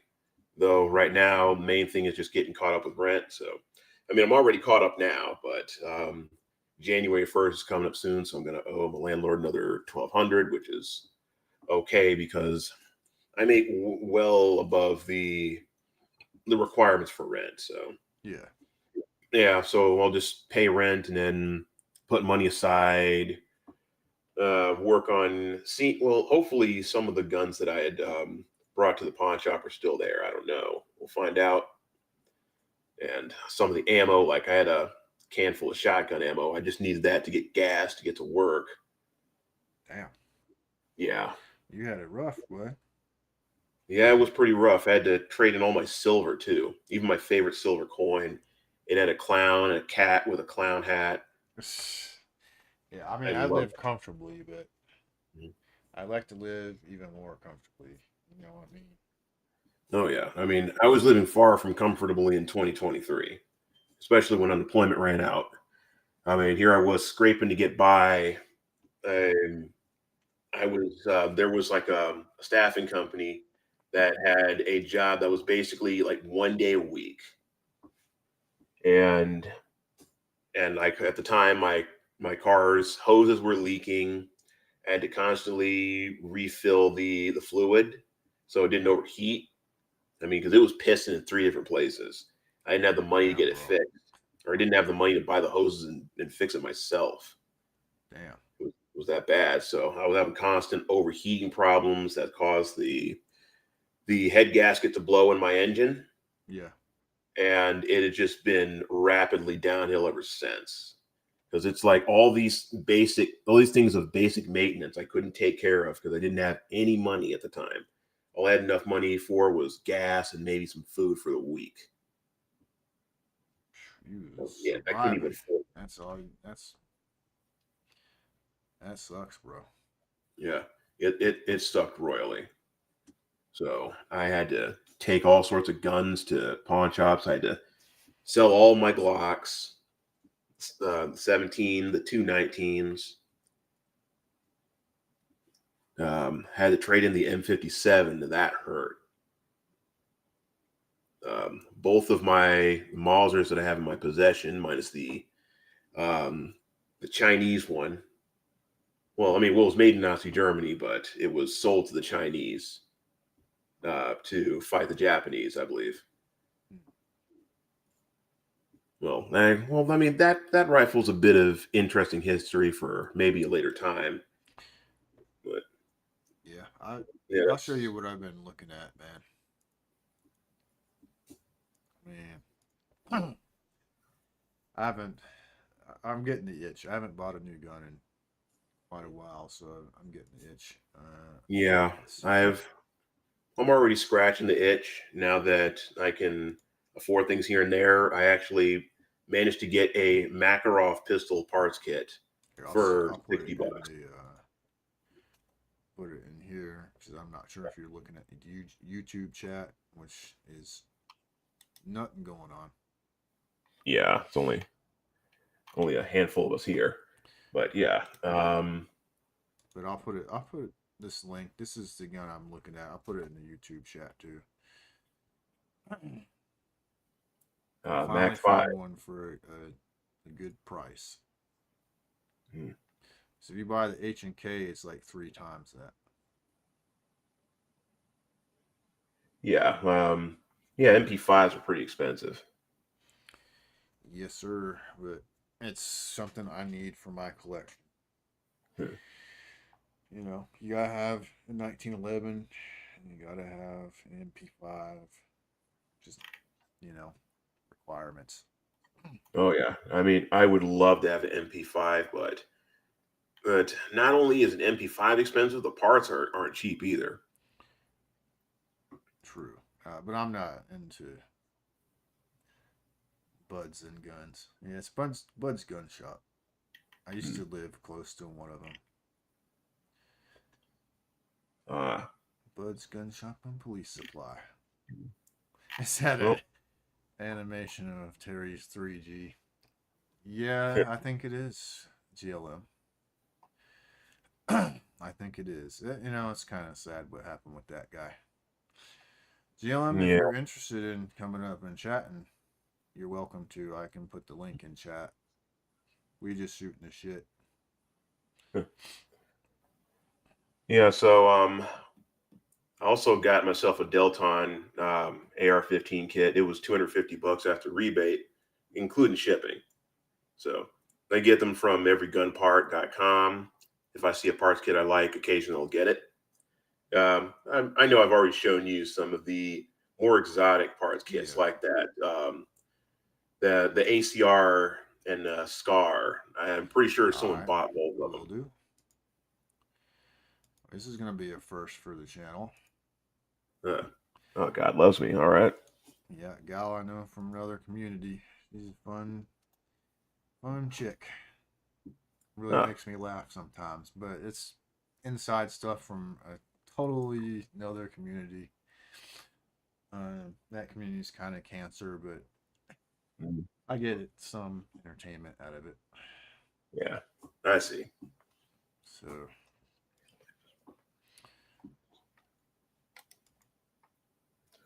But yeah, so I've got a few more 80% AR receivers. I should probably buy some more while I still can, I think, even though Trump's going to be taking office. well, yeah, the Supreme Court has been fucking the AT up over that, over the 80%. I do think it's going to go in the good guy's favor. Yeah, yeah, that's why I'm glad Clarence Thomas is part of the Supreme Court. He was the only one in favor of the Second Amendment Preservation Act in Missouri. Yeah, I'd like to. I would have loved to have seen Brandon Herrera become the ATF director. That That would be peak. that I mean that would be hilarious, but at the same time, I'd love to see the ATF not exist at I all. I'm on board with that, but if we had to compromise, I want Brandon Herrera to be the director Oh because yeah. he would basically dismantle that shit. Oh, I 100% agree. He's someone I would trust in that office. All right, so welcome to the show, GLM. Hi, friends. I'm from the cancer community. She's from the cancer community. Yes. Hello, God loves me from the cancer community. Nice to meet you. I'm just a small tumor. Hello. Nice to meet you. I'm GLM. Happy Saturday. Thank you. Likewise. I do love buds and guns, so that's why I'm joining. Oh, My Nice. love of yeah. guns. She loves buds. She loves to smoke them. Uh, well, I love You guns. know what I'm Period. saying? All right. Between the three of us, we got both of them covered. Right. Yep. Well, but now that I can afford it again, remember when I was really into 7mm Mauser? I was I getting all do. that salvage ammo. I was getting that stuff for so cheap, getting that for like less than 15 cents a round, because Bowman Arms was selling that stuff so cheap. I was thinking to myself, I could, because a lot of the stuff would fire. There were some that would obviously need to be reworked and stuff, and some you definitely wouldn't want to put in your gun because that brass is so old and brittle. But my thought was, you know what? I could take all of this, reload it, and get myself something like an MG34 or an MG42 parts kit. Put that together, and rechamber it for 7mm Mauser, Mhm. because it's been done. And it just seemed like a cheap and affordable way to arm yourself with a belt-fed weapon You and have have a lot of ammo uh, for it. you have some interesting taste, man. You're always all about those strange parts kits. I mean, I wish I had that kind of enthusiasm. I kind of typically like my gun to be complete for the most part. Well, I agree. I want my weapons to be complete, but I like having them complete, knowing that it's not the government's business what I have. I do. I agree with that. So yeah, GLM's your neighbor, by the way. I don't know if you knew that. What, she in Idaho? She's actually in California, Oh, okay. So she's below me. in the worst part of California, the Bay Area. Oh my goodness. But Um, she's on the good team. She's with the good okay. guys. So she's a Californian and not a Californian. Yes. I get That's good what matters. intel. Like she basically confirms a lot of stuff I thought about the area. The homelessness. Oh yeah. I mean, You know, I've been there a gays. handful of Whereabouts have you been? Okay, mostly to the Bay Area. I was going to go um, San Diego, but that didn't happen. Well, thanks to Bidenomics, stupid bastard. But and yeah, so in 2013, that was the first time I got to step foot into California. I was in Berkeley at the time, and we got to see San Francisco for the first time, but it was getting dark, so I didn't get to see much of it. I took the BART, and it was an experience. No wait, I think that was no wait, that was the second time I went, not the first time. It's not the first time. Was they shitting Yeah, in the street? I didn't see that, but I'm pretty sure that if it's anything like Seattle or worse, they're definitely doing that.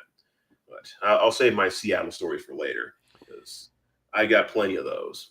Anyway, um, so the first time it wasn't as bad. This was in 2013 once again.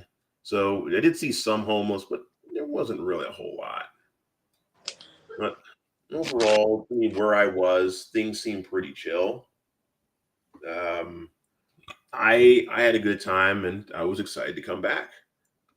But so it came back in 2018, and whoa, it was a huge tone shift. I mean, the homeless population exploded. It's horrible. It's terrible.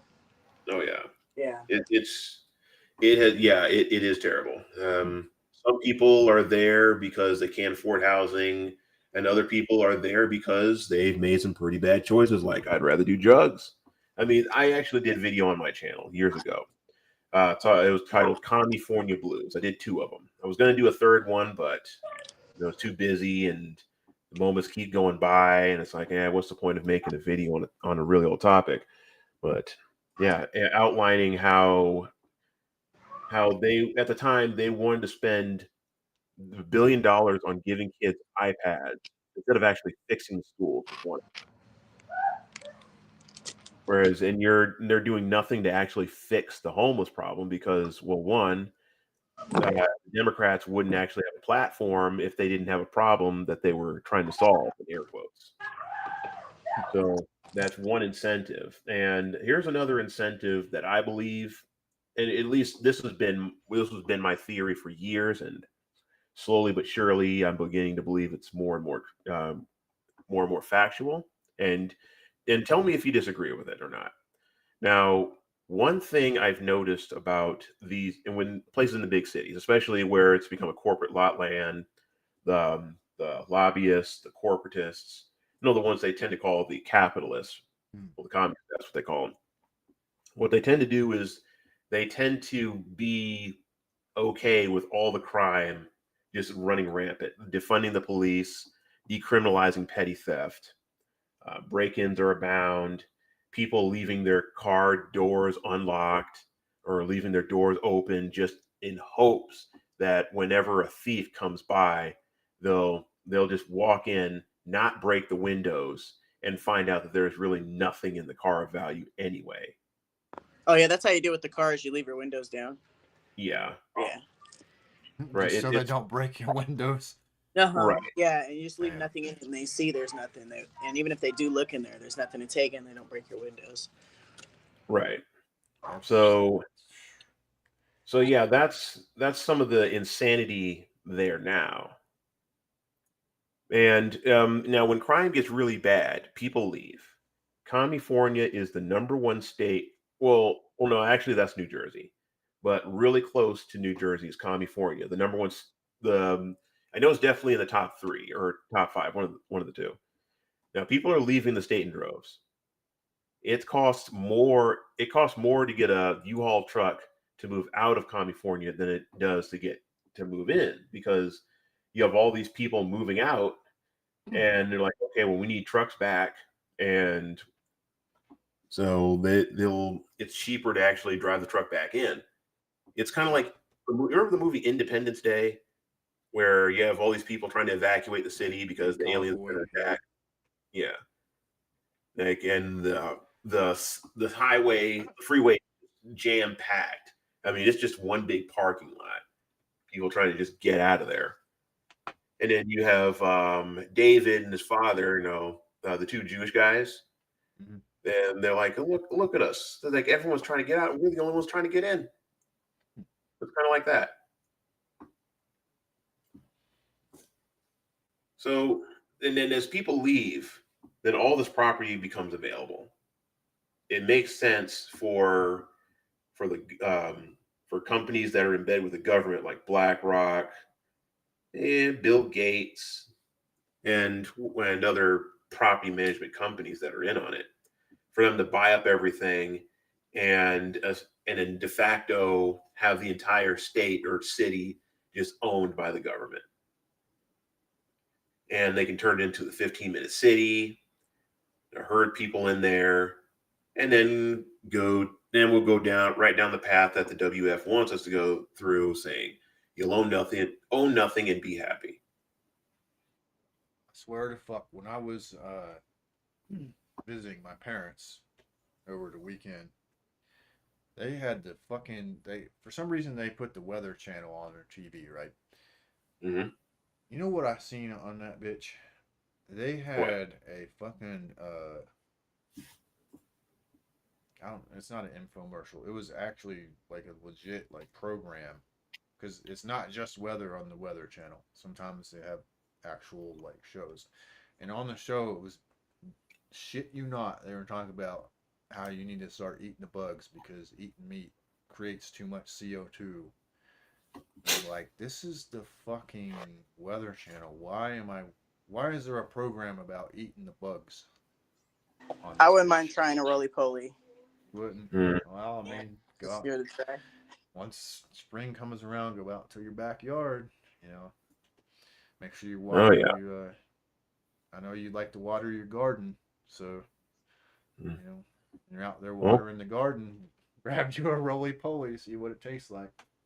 well, I know there's plenty in Washington. When I grew up there, our backyard was full of them. Just overturn a rock, and you'll see lots of them. I used to play with them, but never had the urge to eat one. You weren't curious what it tasted like? Nope, I never wanted to eat a bug in my life. At most, I would, when it came to eating bugs, I wouldn't do it. I just watch the spiders do it. I throw ants in the spider web, and I got entertainment out of that somehow.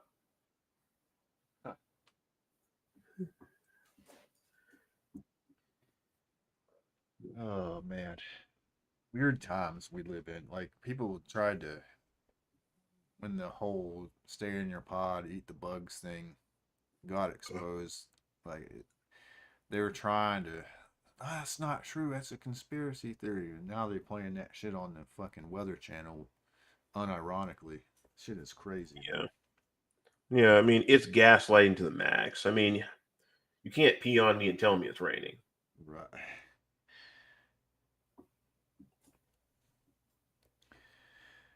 Oh man. And besides, when it comes to conspiracy theories, right now we just call them spoilers.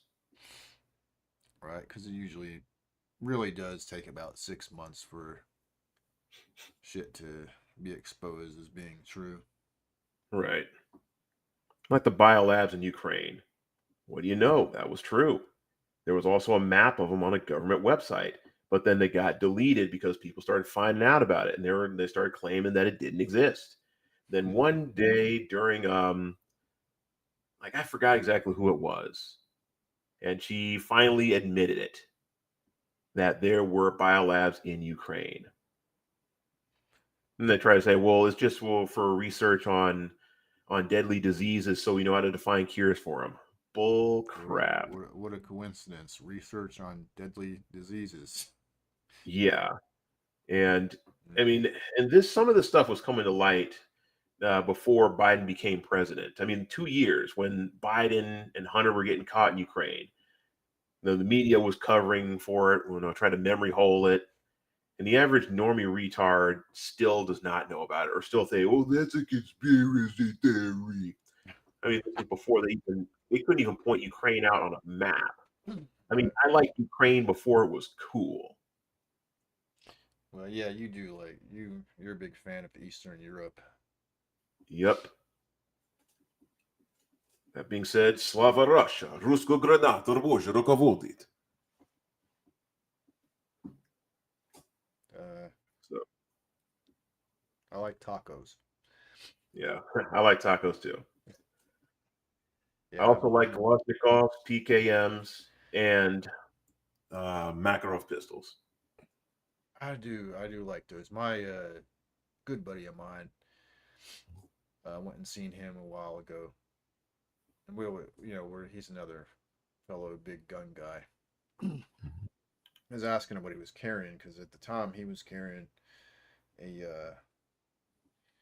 I think it was the CZ 75 compact, or I think he might have the same. He might have the PO1. That's what I typically carry if it's not my 357. And I was like, what are you carrying? Because that's usually part of the conversation. And he's carrying a fucking Makarov. Huh. Like, oh shit, 9mm Makarov. Huh. Wasn't expecting that. Yeah, some people they do carry those. I bought a parts kit. As I was mentioning earlier, I bought a parts kit for $60 after shipping. It was on sale, and I have been trying to get a parts kit for quite a while, but they're on at least on everygunpart.com, they're usually well over $100.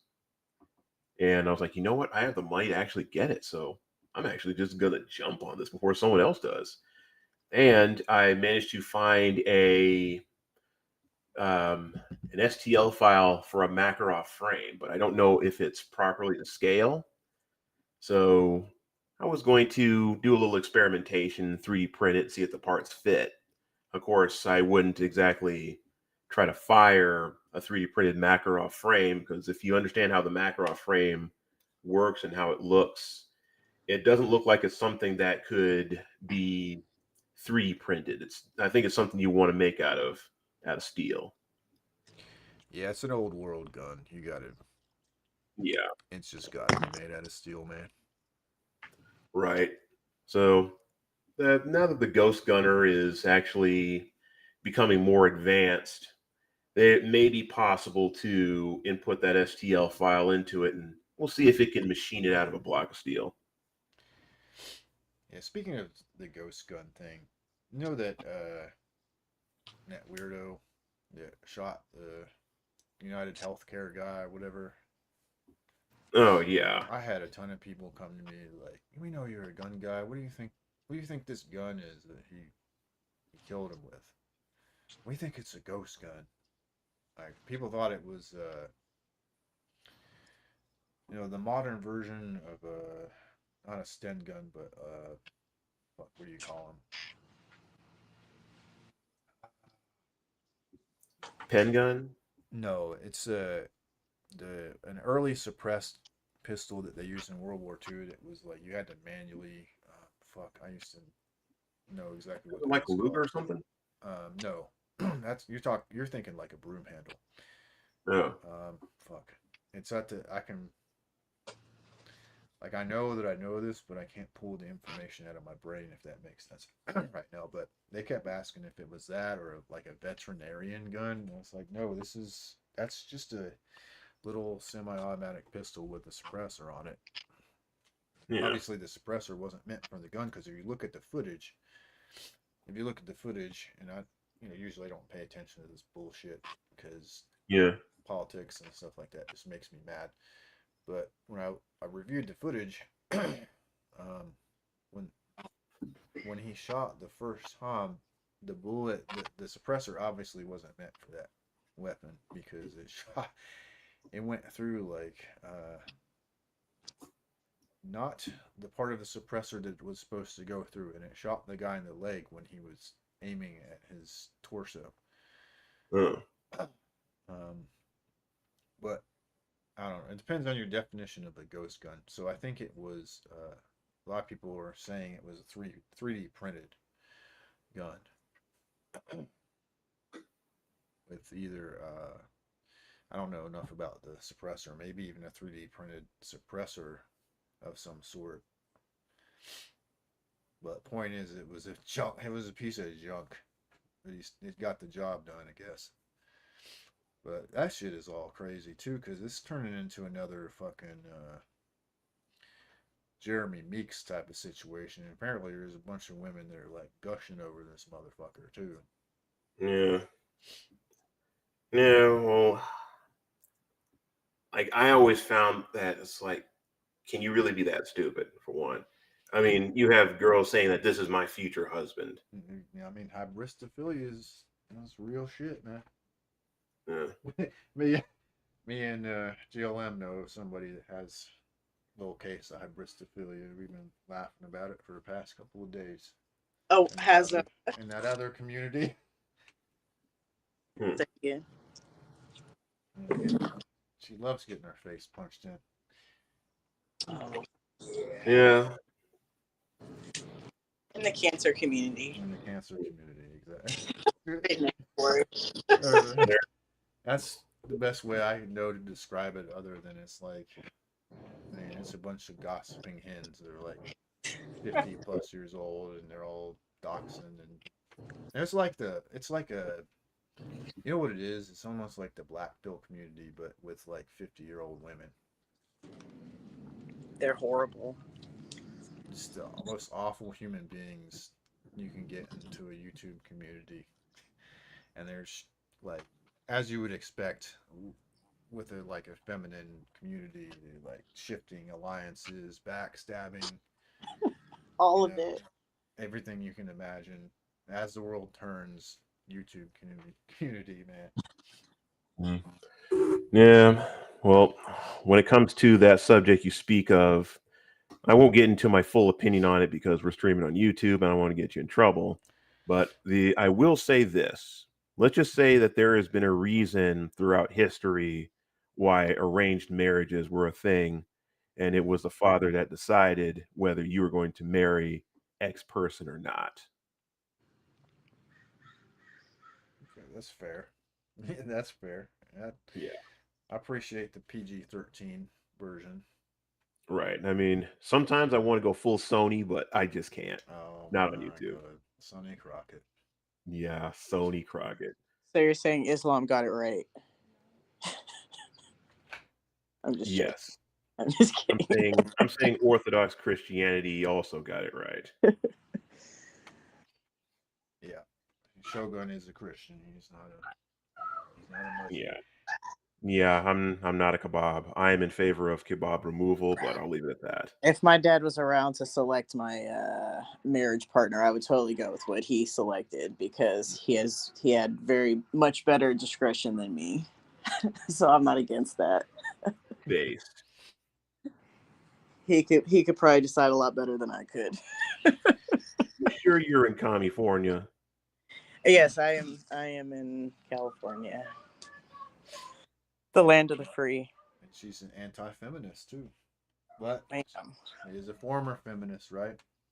Yeah, definitely. Okay, well, They like brainwash you and stuff. You know what I mean? Like, if you're born here, you're that because you're taught that in school. Like, they yeah. teach you like political stuff in school. Okay, Yeah. so I guess you're 1.5 million. Right. That's right. If you were never a feminist, I'd say you're one in an actual million, but Right. yeah. Yeah. Yeah. But hey, congratulations for you. I mean, to you for breaking the mind programming. Yeah, I used to go to like Oscar Grant protests and shit.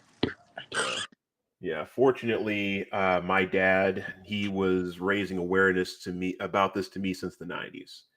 I think it was 95 or 94 or 95, one of the two. Yeah. No, okay, yeah, it was 95. I remember now. Well, Um, you were taught right. I wasn't taught right, so I had to teach myself. Yeah, my dad was very patriarchal, and he saw a lot of what we see today. A lot of it he saw coming. Like he was warning me about the wokeness in the Disney Channel, although that was before we had the term woke. All right. And we watched it unfold in real time. Like things, I mean, like feminist messages being spread in in cartoons, like teenage sitcoms was another one. Like for example, in 2001, I believe it was, me and my dad were flipping through the channels, and I stop on the Disney Channel because I'm curious as to what's actually being said. And there was a teenage girl arguing with her parents about losing her virginity. Oh And my me and my Damn. and me and my dad were like, "What? This?" And he's like, "What is that, Disney?" I'm like, "Yes, sir, it is." Me and we're like, "What?" I It's wasn't supposed to be what like Mickey Mouse and like happy and shit. right. Common I mean, system bullshit. right. I mean, I could tell the Disney Channel was going downhill when I started seeing more teenage sitcoms because yeah, I was, getting out of high school at the time. I was one of the last few generations to go to high school in the 90s, but I was like because I was inexperienced, but I wasn't stupid because I was in high school. I know what goes on in high schools. So I knew what they were getting at. I knew what they were trying to portray. And thanks to what a lot of what my dad was telling me, I wasn't fooled. Like I see where this is going. I may be young, but I'm not stupid. Or I wasn't that stupid. So even things like Alvin and the Chipmunks, when they had this one episode where Alvin wanted to have an all boys team, and one of the girls wanted to be on the team. And I think that she was placed on the school team, and he wanted to quit the team because he wanted this team to be all boys because he wanted a boys' space. And so she made a bet with him saying, if you all right, so if you beat me, I'll leave the team. But if I win, you stay on the team. And then next thing you know, like they're playing the music and Alvin is getting his butt kicked. As a kid, I was so pissed I turned the channel and I never watched Alvin and the Chipmunks ever again. Ruined your childhood, man. Yes. So stuff like that was pissing me off really early. I remember when man, I was sorry? said man, those girls. Yes. Because I could see it. I could see like the feminism in the 90s. Some things before subconsciously I could tell before my dad was even telling me. Like even simple things like my mom was very adamant about me being a gentleman, ladies first this, ladies first that. My mom would even one time I got in a car first and my mom slapped my wrist and said it's not nice for boys to go first. I'm like, what is that? I'm like, that made no sense to me. I didn't even know how to describe it at the time, but I was like, why is it what am I, a slave? Is this like slavery? Because like, why? And it's like, and I noticed my sister would be expecting it too, and would like rub it in. It's like, yeah, it's like as a kid, I hated it. It made me not want to be chivalrous. Well, the reason And I issue that isn't really a feminist reason. It's because women are weaker than men, and so they're teaching you to just kind of acknowledge that as a child. And it's just true. Men are stronger in a lot of ways, way more stronger than women, and mentally, physically. It's just kind of what it is. and you know what? I would be okay with that if women would acknowledge that. Oh no, I I am understand that wrong. completely. I mean, Yeah, women today are total cunts and unappreciative of anything. No, I agree. I agree. yeah. So if women were to not only acknowledge that, Right. but to also submit to men. Notice I'm not saying yield, I'm saying submit. Just like in Ephesians 5, chapter 23, the one Yep. scripture most women hate to hear, boo friggin' who. If you're submitting to men, and especially to like your husband or your father and those that have rule over you in particular. Oh, I'm getting an Amber Alert. Oh, my friggin' Amber goodness. Alert. Yeah. Okay. Anyway, so if that, then I wouldn't really mind, especially considering that men don't even have authority over what they're responsible for. That's the part that gets me more, and yet they want preferential treatment. Right. Because the thing is that I view women the same way I view children, is that we have authority over them because we're responsible for them, and vice versa. Whereas, because if you go way back in the day, I'm talking like the 1800s and prior. Now, let's say you and I were married, hypothetically speaking, and you went and Hold you on. killed the neighbor. Did you You take killed the her neighbor. to the Or Cheesecake his, Factory first? sorry, what? Did you take her to the Cheesecake Factory first? Ew, Maybe, how could you maybe take not. me there for a first date? How Disgusting. dare. Yeah. Oh, now I get it. Now you get the Yeah. reference? Okay, go ahead. I'm sorry. Yeah, I get the I'm reference just now. spurting That's it. a good one. Just spurting it Okay. out, man. All right. So let's say my wife just slaughters the neighbors and just kills them in cold blood, stabs the husband, shoots his wife, and then throws the kids off a cliff or something. Oh, who knows? And what the police and everyone would be like was like, okay, where's your husband?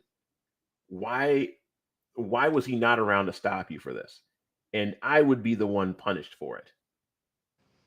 Maybe like societally punished, but you wouldn't actually be punished. Maybe like Well, in one way or society an- in look. one way or another, it's similar Yeah. to how parents are responsible for the damage their children cause. Like, let's say I had two kids and they're playing in the backyard, they're playing baseball. The classic trope of kids playing baseball in the backyard. One hits a home run, and the ball flies through the neighbor's window. The parent is responsible for paying for that window, because like if the children are like 8 years old, they're not going to have a job, or maybe if they have allowance they can. But back in my day, in my parents' day, you'd get a belt across the behind because you should have known better than to be playing that in the backyard and hitting the ball that hard or what have you. So it's kind of like that. I mean, if things were like back in the old days, it wouldn't bother me so much. And also, it wouldn't bother me as much if women were actually appreciative of it. I'm not saying all women aren't. But nowadays, you Well, have the feminist type that will get mad if you open the door for them. Like, I can open my own door, and in my opinion, is just almost as annoying as those that just they don't even acknowledge it. It's like they just expect it. It's like, because one time I actually said, I'll open the door for these ladies, and my mom noticed that they didn't even acknowledge it, and it's like, notice how they didn't even acknowledge you. I somehow did And that. I I was got a dirty disrespectful. look. I'm just saying. Mhm. I opened a door. I didn't even think about it. I just opened the fucking door for these ladies. Mm. They gave me a fucking dirty look, like I was an asshole. Yeah. I didn't say shit. personally, I open doors for people all the time. Like I do that for people when I'm I do walking. that for. I don't really acknowledge if it's male or female, and it doesn't really matter. And I No. also don't care if they give me dirty. Yeah.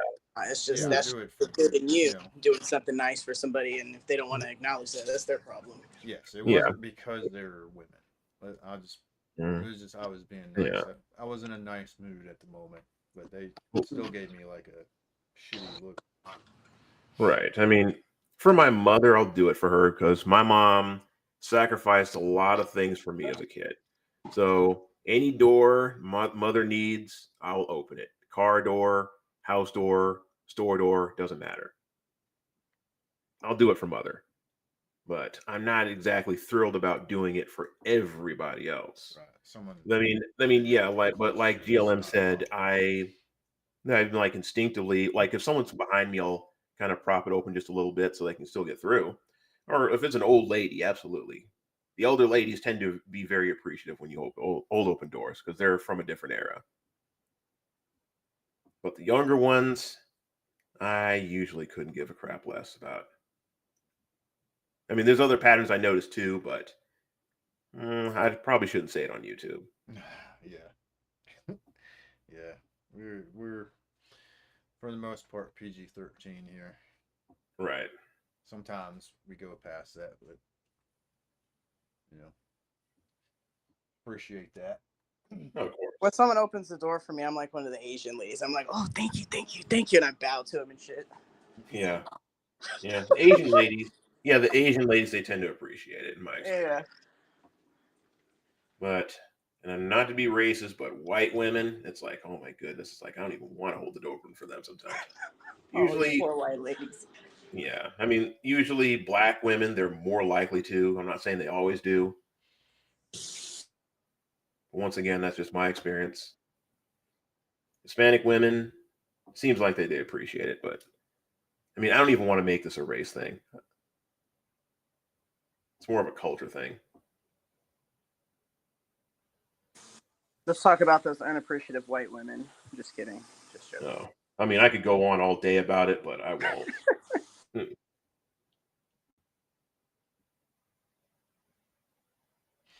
Yeah, he definitely he can.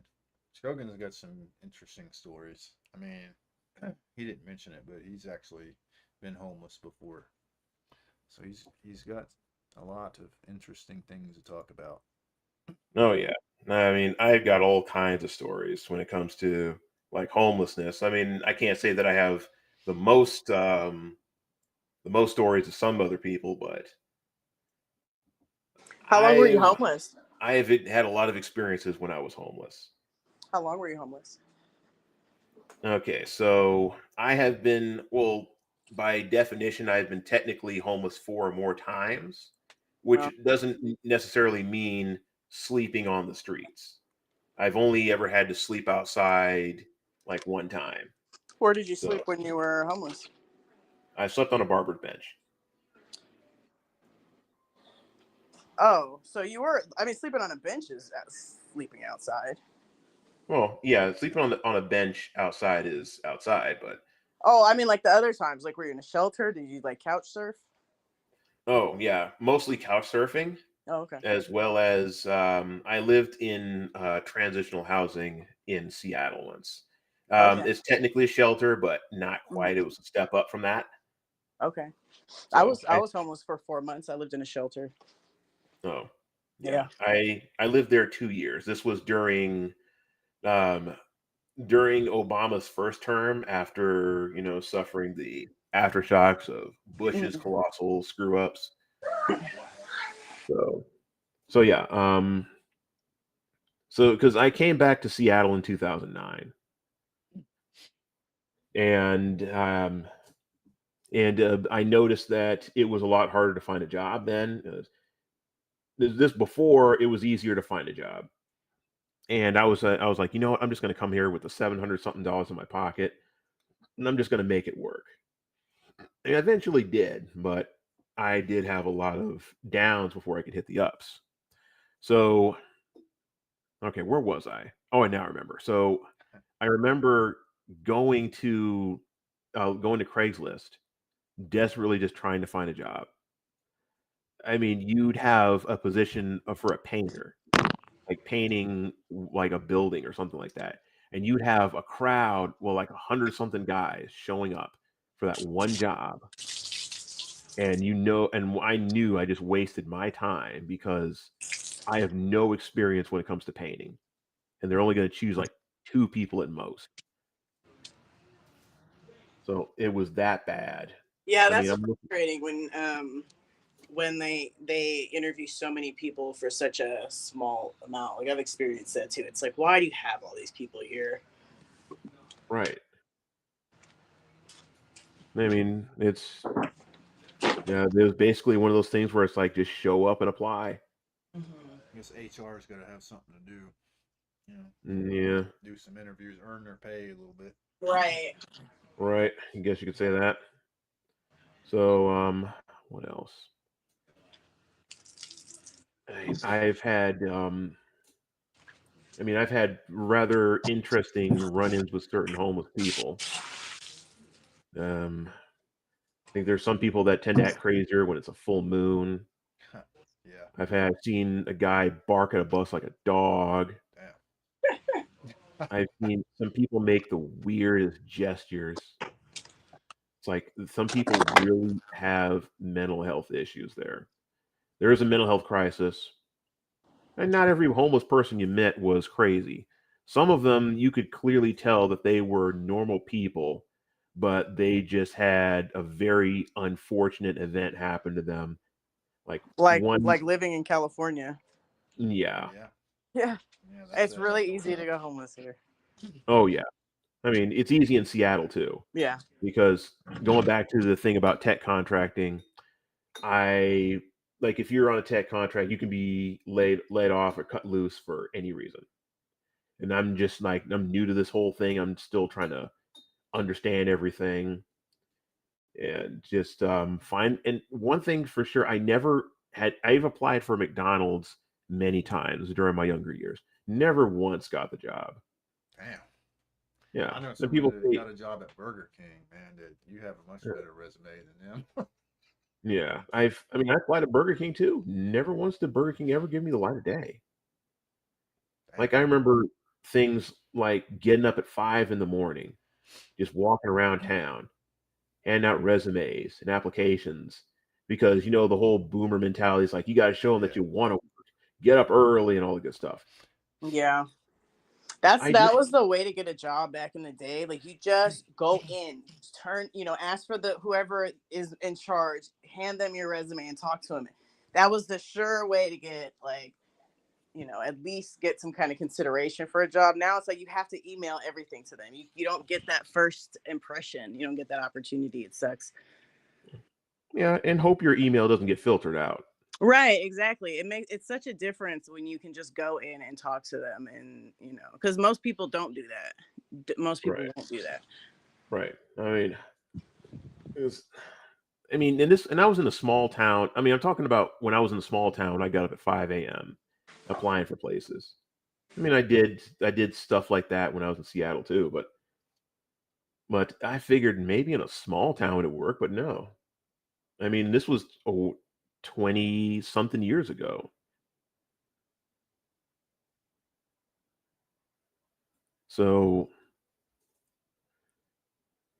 so yeah, things were pretty bad under Obama's presidency. I mean, places that were hiring all the time always had some sort of position open.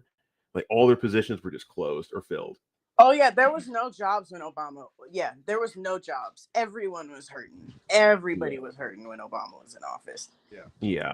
And Obama we're was the one. He was a. I mean, I guess I can't say he was the deciding factor, but he was a huge factor in me not being Democrat anymore. oh yeah. Voted Well, for him, didn't you? I did the first time. I did vote for him. mm, I did not vote the yeah. second time. That was the kind of. Maybe Yeah, his first term was when I decided that was going to be my last time voting for these. well, Shit.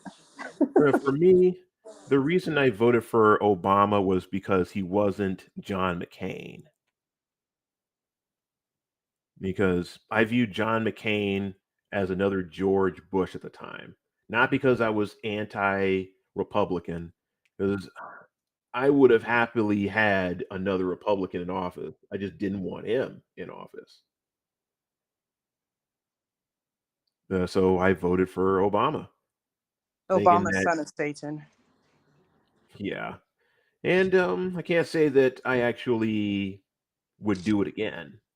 But at the same time, it's like I look at the choice and it's like, what kind of choice do I have? Those elections were terrible. I mean, you had Obama and McCain, and then you had Obama and that Mormon guy, whatever the fuck his name Mitt is. Romney. Yeah. It wasn't exactly a good choice neither. Yeah. And then Trump came along, and I was like, first I was thinking this can't get any more ridiculous, because the first time I had ever remember seeing Trump was when he was on WWE Raw, this whole Battle of the Billionaires thing. And my thought was, well, they'll let anyone run for president now as long as you're filthy, stinking rich. And then I started giving into some of the anti-Trump propaganda, like Trump Tower probably being filled with illegal Chinese steel, and the Polish workers bankrupted 4 businesses, not doing any real research into all of those claims and whatnot. I'm not saying they weren't true, but but also Tom Likas did not like Donald Trump. And I remember talking to him during his show once. I actually called in And I was saying, yeah, I mean, I'm not exactly thrilled about Trump either. And we were saying, because I was talking to him about the time he was on wrestling, and they were doing the wrestling bit, and Tom said, "You know what? Honestly speaking, I would rather have Mr. McMahon than run for president than Donald Trump, because he's running a successful business at the very least." I was like, "Yeah, I guess I can see where you're coming from." But at the same time, it's like, man, I don't want Hillary Clinton as president. I didn't even vote, so I was like, I don't even see the point of voting. Then Trump won narrowly, and I was like, "Oh, okay, at least Hillary's not president." And then I was pleasantly surprised, like, wow, Trump's actually doing a good job. So I voted for him the next 4 years. Yeah, Donald Trump is excellent. I agree. Yeah. I think he's also excellent at playing the role of the boogeyman the left wants as well. It's funny. It's Yeah, hilarious how he triggers people. I don't think true. he's great, but I find him entertaining because no matter what he does, that motherfucker had 2 scoops of ice cream at one time, and the left just freaked out. He's a pig. He had 2 scoops of ice cream. Yeah. Like, he's a narcissist. Oh, and remember that time where he actually. Go ahead. No, I was just exclaiming like, "God, dog, man!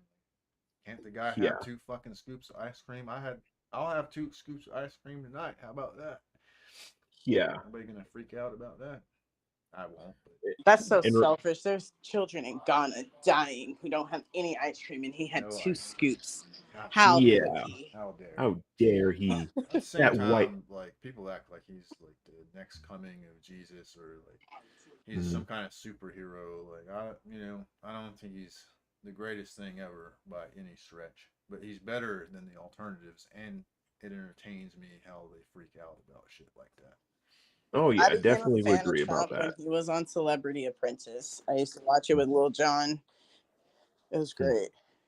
Oh, and remember that time where you actually paid for someone's groceries, and the left was calling that vote buying, when Kamalato heels up Pull My Harris? Yes, I said it. Actually did the same thing. They actually did literal vote buying. If rich people can't buy people groceries, like what without some kind of like, it just makes it so nobody wants to do anything for poor people. It's like just let Yeah. him buy some. Like who, even if he was buying a vote, it's one family. Who cares? It's not gonna make any difference. Yeah. It's just right. I mean, who When cares? you break it down, you're mad because someone got fucking groceries. Right. Mhm. That's how you know they really have Trump derangement syndrome. And I I mean, mean, by the look of it, he destroyed Kamala in almost every single state, in most counties of every single state. So yeah. It's uh, only the big blue cities that keep states blue anyway.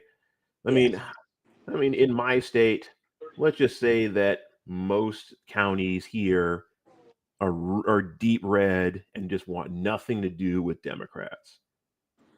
we're It's the only opposite here. the what? We're the opposite here. We're dark blue and want nothing to do with conservatives. Well, true, but at the same time, even California has gotten a little bit redder than it used to be. Oh, definitely. Even I've noticed, even just in the people that I know are becoming more conservative and like voting away from all of that. Yeah, And then I was actually surprised at how red California actually is. Like divided by like counties. It's definitely more conservative than I thought. oh yeah. It's more conservative than I thought it was going to be as well. Hmm. But if you're looking at a state like where I live, Oregon, now if you take away Portland and Eugene, or maybe even just Portland itself, the state becomes red again, just the way it was intended. I live in a red county, and Uh, I think I'm kind of sandwiched between. No, I wouldn't say that, but let's just say there are some blue counties that are nearby, but the county that I'm in is pretty red, and I like it. And we managed to flip Salem red, which was a good thing. I mean, it not only did it flip red in 2022, but it stayed red 2 years later. Just to get a sense of how blue my area is, my next door neighbor has a sign on his door that says "I can't breathe." No joke. No joke. It's like, why is that there? Why can't you breathe? Being suffocated by Democrat BS. Right. I mean, Democrats, they're so full of it that they're farting at the seams. What's that guy's name? George Floyd. If he couldn't breathe, it's probably from the balloon of fentanyl that he took right before he died. Yeah. Yeah. Yeah. If you Yeah. look up the symptoms, it is classic fentanyl overdose. Yeah, Right. exactly. And- Exactly. Even the first autopsy said that it was a fentanyl overdose, and then they had a different person do an autopsy. Yeah, there's a reason why they hid the autopsy, because it was, well, of course, 2020. They want to politicize everything Yeah. to get Trump out of office and install Biden. But here is the other thing that they won't tell you. You're right, exactly. But here is the other thing they will not tell you, is that George Floyd didn't die on the scene. He died in the hospital or in the ambulance, one of the two. Well, Kavanaugh, no, not Kavanaugh. What was his name? I don't remember the name. Why does the name of the cop escape me? Well, basically, the cop, he was kneeling on his back, not on his neck. Personally, And I he- don't care about the fate of like violent criminals. I mean, personally, I don't feel sympathy for him either, but I do care about the facts, because I actually found the leaked body cam footage. I mean, now, don't get me wrong. I will say one thing that the cop did screw up on was that he knocked on George Floyd's window with his gun drawn. He shouldn't have done that. Yeah. And yeah, I mean, George Floyd was freaking out, and I mean, he wasn't like fighting the cop or anything, but when he's high on drugs, I mean, he's freaking out, seeing the gun. I mean, I can kind of understand that, but I mean, but he did have to restrain him. The cop did have to restrain him somehow, so he had to bring him to the ground, put his knee on his back for a minute, or his shoulder, or whatever, and then get him into the cop car. But he didn't die there. And you'll also see him yelling, "I can't breathe," before he was on the ground. He was saying, "I can't breathe," while he was the name cop you're looking car. for is Derek Chauvin. Yes, Derek Chauvin, that's it. Yeah. So there were a lot of lies about this case, and plus the jury was being intimidated.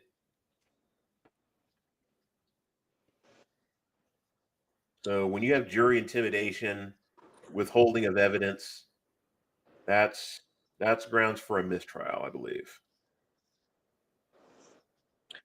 George Floyd was convicted of armed robbery, pointing a loaded gun at a pregnant woman's belly. I don't really Yep. care if he died at the hands of the police or fentanyl overdose. Doesn't matter to me. Well, doesn't matter well. to me. I mean, honestly speaking, I mean, he gets what he deserves. Right? I don't care how he died. Yeah, but the thing is that once again, I do care about the facts. Right. Like, for example, I mean, people love to say that Hitler was the worst human being that ever lived, but there were a lot of lies being told about Hitler. I will say that, but I won't get into that. Tammy. Sorry? You haven't met Tammy, then I'd say she's No. the worst person that ever lived. No. As someone from the cancer community. Okay. Well, but I will tell you one thing. People love to talk about Hitler being the worst human being that ever lived, but they will turn a blind eye to Stalin, Mao, Pol Pot, and even Kim Jong-un. Because they're it's interesting. Nobody's worried about North Korea right now, currently. All this stuff about the past. Like, I mean, all the people in North Korea is becoming worse. Those people are even more in prison there. Like, the amount of people who've escaped North Korea has gone down. Like, it's a small fraction. Everybody's being killed that tries to leave that country. Oh yeah, it's they've intentionally made it worse, because now anyone who defects from North Korea, their family left behind can be imprisoned By generations. They put they'll imprison 3 generations. They have like it's a 3 generation rule. Your parents and grandparents and your children, whatever generations are there, they take all of them. Oh And yeah, then and you're in prison for life. If one person in your family, I don't know, does something stupid, like, I don't know, just breaks one of their rules, not even tries to escape, just does something, doesn't wipe off their Kim Jong-un poster clean enough or something. It's like, it's there for yeah, you. that's actually a thing. Yeah. Yeah, For it's example, crazy. yeah, like I actually have a couple examples of that. Well, because they're required, every house is required to maintain Mhm. pictures of the three Kims. Right. Um, Kim Jong Il, Kim Il Sung, and Kim Jong Un, and they all have to be well taken care of. If like let's say the picture gets damaged, or the picture, like even if it's like left by a window and it gets like sun faded, you're going to jail for that. Mhm. And there was someone in North Korea whose house caught on fire, and they got out safely, but Oh, they were put I in heard prison. about this. Sorry, go ahead. Yeah, Yeah. yeah, they were put in prison because they didn't take the pictures of the Kim dynasty. They saved their children before the pictures, and they were in prison before that. They were, Yeah, yeah, it was something like that. Yeah, it's like, what the hell? yeah, it's not just a dictatorship, but it's also a necromancy, meaning Yeah. that the Kim dynasty, Kim Il Sung and Kim, I yeah, and well, man, I just got done saying the names too. Like they are the dead Kims. They're still in Hmm. alongside of Kim Jong Un, who's still alive, and I wouldn't be surprised if you had a picture of Kim Yo Jong and something happened to that picture, you'd be killed too. I can't even keep track of my own pictures, like of people I actually like. How is that even like? How's that even a rule? I don't even know. They would kill One me thing, off so fast there. I would just be like, bruh, yeah. bruh. In a way, I'd almost be begging them for them to kill me. I mean, I Right. would definitely. Well, I mean, I'd definitely be the enemy of the state for sure. Because now there was that reminds me of a really interesting story about a North Korean defector, how she discovered God through. I'm trying to remember exactly how it goes. I mean, I actually still have the tab open in one of my many browser windows. She was very fortunate to have met this underground pastor and this deacon that led her to God, um, and they helped her escape Is that the North lady who Korea. she's like American citizen now? She married and had a baby here. Uh, and she's saying Sounds that right. I that thought she things are got shot crazier. as she was escaping, though. Oh, Yeah, okay, she maybe said a that different person. things are crazier here than there are in North Korea. That's what she said when it comes to like university and education and stuff. Oh, okay, that's the same person. Yeah, yeah. I heard her say that. Yeah, Yeah, she said that it's similar to North Korean mindset, the democratic like um, education.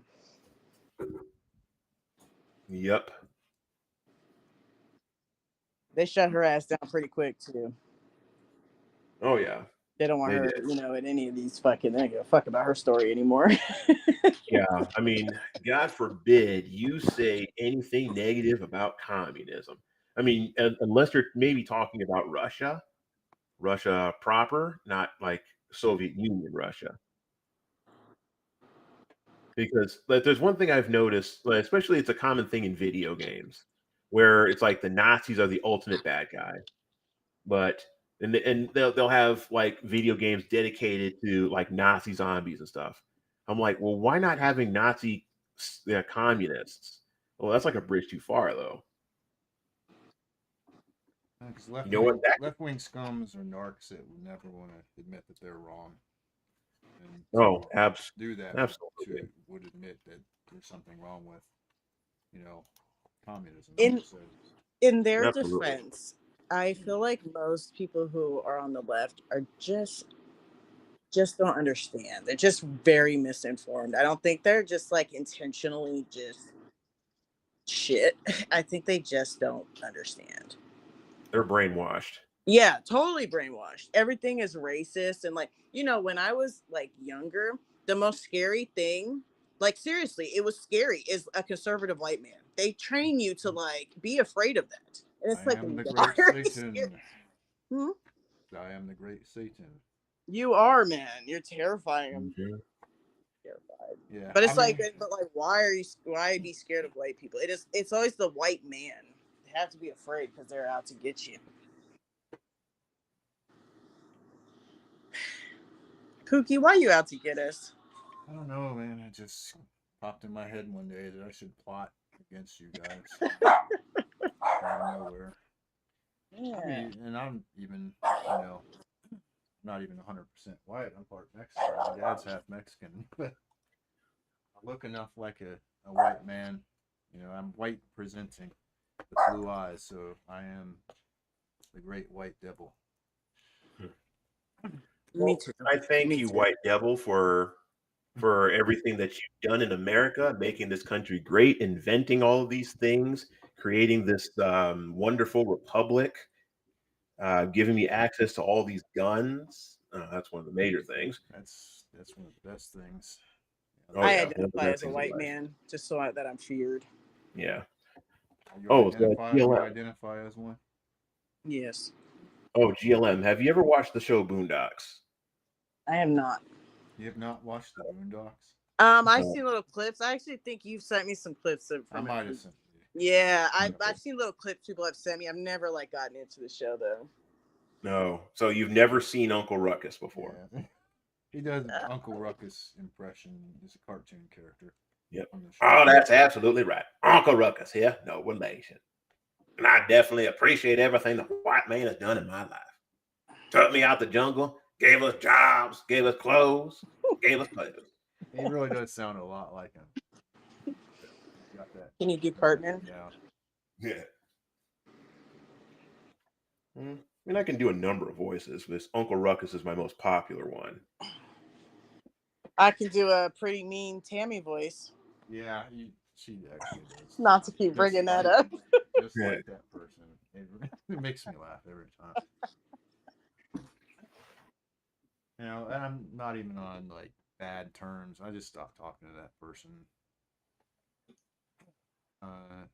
It just that community. You thought flip flopping was bad, and some of our communities, Shogun, that community is the flippiest, floppiest. Someone will be your mortal enemy. You will dox everything about them, their entire family.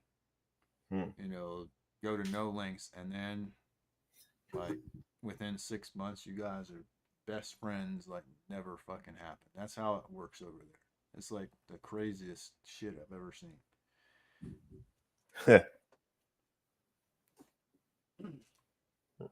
Seen some pretty crazy shit.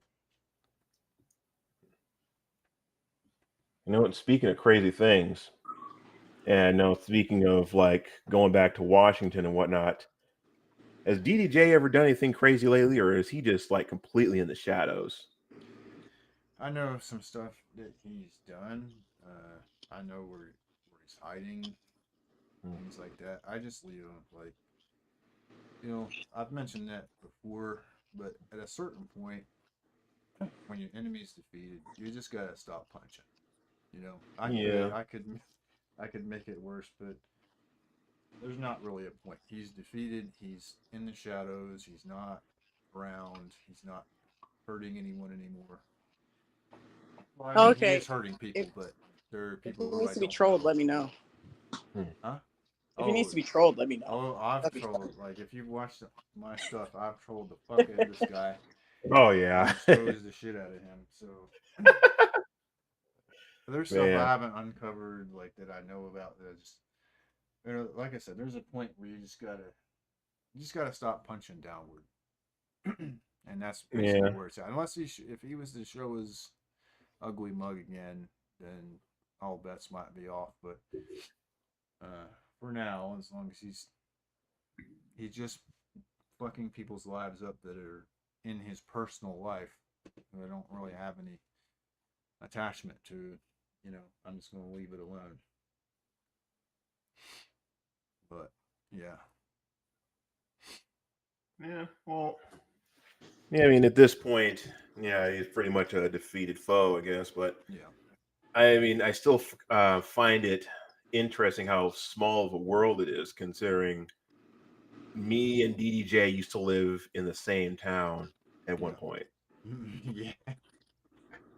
It's Yeah. like 'cause he lived in Tacoma back in '88. No, back when he had his conviction, and I'm like, I used to live in Tacoma back in '88. Yeah, back when he was burglarizing people. Yeah. Pookie was barely born in '88. I was 5. Just barely a little thing. Yeah. I remember in '88.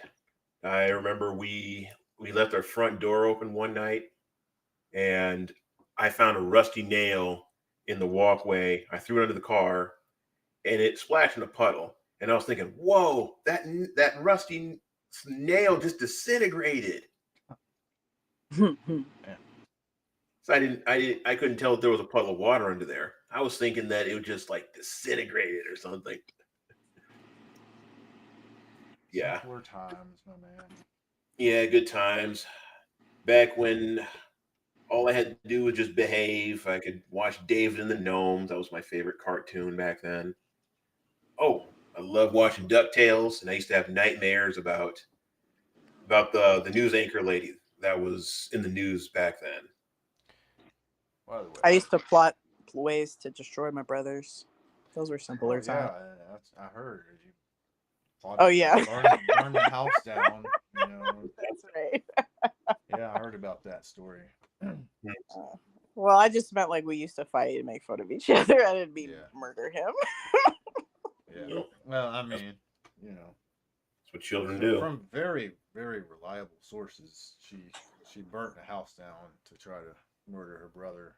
Yeah, I killed him. Who's still alive, but according to them, he's dead. He's dead. I gotta mail his.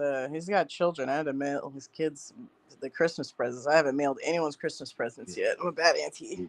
And I thought my little sister could be evil sometimes. How? I said, and I thought my little sister could be evil sometimes. I know. At least she didn't kill you. Yeah. Yeah. How come I don't get the same kind of press Gypsy Rose gets? She killed her family member, and like everyone's doing streams about her all the time. It's like, and she's all over, ET and what is it, TMZ and shit. They don't follow me around. I didn't kill him right. Yeah. I should have killed better. You did it all wrong. Yeah. Poor brother. I know. I can't believe you would do such a thing. I just don't understand why anyone would think I would care. It's not like he's actually dead. Why would that really bother me that much? Is a question. He's very much. Maybe if he actually was dead, it'd be like, okay, that's that's pretty fucked up. But he's alive.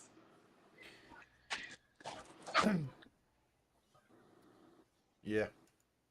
And you know what's fun about him? He's more argumentative than me. Oh. I'm like him junior. Sounds like a fun person. Yeah. Yeah. He's fun around the holidays. He's very left, so he argues about like Donald Trump with me around the holidays. It's horrible, actually.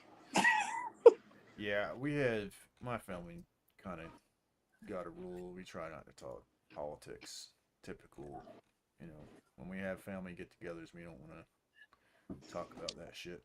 Here's the thing. If you're ever at a family get-together and anyone talks about anything you don't want to talk about, you just pretend like you're either hella drunk or hella lit and just act like you don't even know what they're talking about and then move on to something else. That's what I do. And it always works. It's like, what? Dude, what are you talking about? Did you get those new Jordans? And you just move on to a new topic of conversation. You know what? I still have a pair of Jordans that someone gave me. They're actually pretty nice. I don't wear them too often because I don't want to wear them out too fast, but they're a nice pair of shoes. I don't want to hear about Jordans. Yeah. I'm tired of buying Jordans. I don't own a single pair of Jordans to myself, but I've purchased quite a few of them, and I'm tired of buying them. Yeah. Well, these shoes are shoes, but yeah. More of a Skechers man. You know, I like shoes from Ross that are like $30, Yeah. and then running shoes just get what's on sale at Big Five. So you're about like a Payless shoe kind of person. I never really liked Payless for some reason. I don't know. I just never got into the Payless thing. Except for Payless had great shoes for kids. It's not helpful for any of us, but they had great kid shoes. Yeah. I really like Converse sneakers. I'm old fashioned. Oh, I love Converse. Converse, you get those at Ross for $30. Ross sells Converse. More of a utility person. I wear hiking shoes. Yeah. When it comes to like utility, give me some leather combat boots. I like to wear chanclas. I don't know what that is. Chanclas? That's, the things that children get beat with by Mexican parents. The Yeah, the little chancla. sandals, the little slip-on sandals. Oh, Yeah. I probably wear Slippers. chanclas more than anything, Yeah. to be perfectly honest. But I also I can't go barefoot ever. Are you Hispanic by chance? No. No. I just can't walk around barefoot anymore since I've become Oh. old. It just is so uncomfortable. If any little thing touches my foot, I hate it. you don't know what her ethnicity is, Shogun? You can't tell? I'm assuming it's white. No. I am white, actually. She is partially white. I'm You're half correct. white. There you go. And also half German. Well, German is white. Oh, okay. Then I'm 100% white. There you go. Don't make me send Shogun a picture. Oh, you can set up a picture. You can see me on my channel. I think I have some videos up.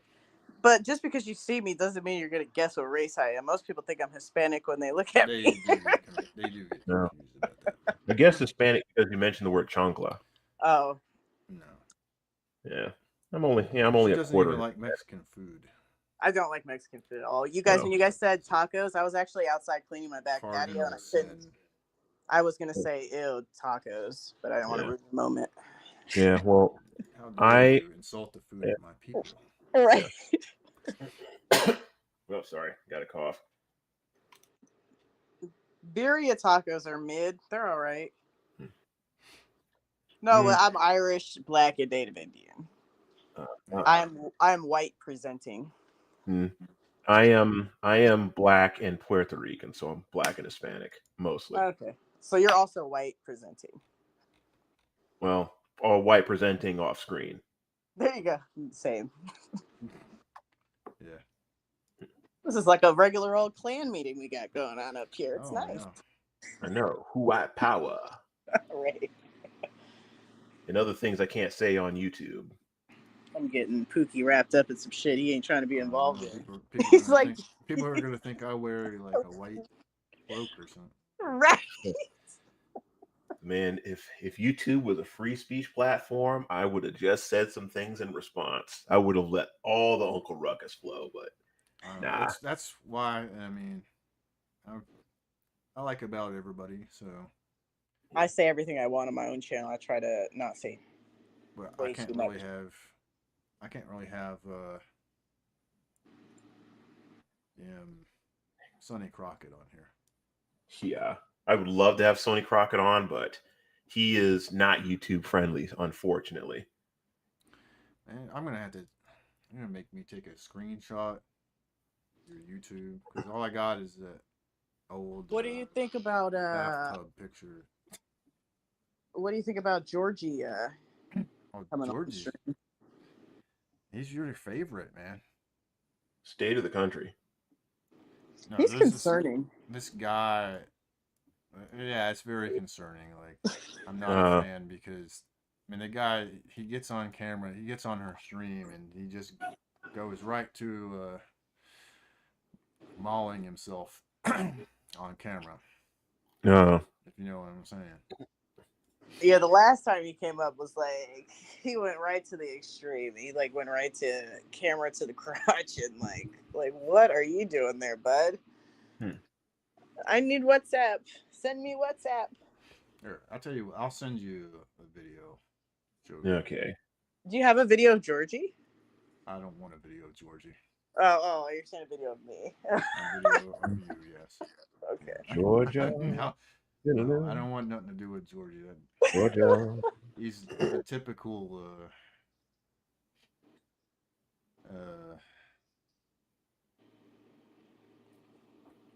Georgia. open Bob show Vagana person. Georgia. Yeah, he's good old Georgie.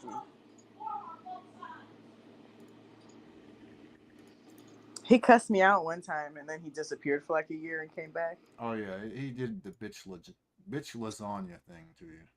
He had like a Tourette's cuss out moment or something. I'll send it. I'll send you a good video. It's more flattering. Don't send him the dirty pictures I sent you, okay? I will No. not. Send me the dirty ones. Send me the dirty ones. I was gonna send you the bathtub one, but I just sent you a video. Yeah. Just being... Okay, so that's you. I see. Did you send a nice picture, or was it the one where I got my eyes crossed and I'm standing on my head? I'm not gonna confirm nor deny that one. All right, that's all right. Okay, I see. That's fair. I see. It's pretty flattering. I mean, Excellent. you're looking pretty juggy in that one. I'm looking pretty chunky. Juggy. Oh, okay. Juggy. Juggy. All right. Then no one will pay attention to the face then. Nope. Nah, I'm good. You can't see your chat from your StreamYard. It's upsetting. If you want to come to her chat, just be careful. There's a bunch of freaks and weirdos. Yeah, my channel is. That maybe don't come to her channel, but they watch her channel and they watch who's going there, and then they'll like stalk and harass you. Just FYI. I've gotten I don't used to that kind of I behavior. don't think everyone gets stalked and harassed who comes to my channel. Do you think that's true?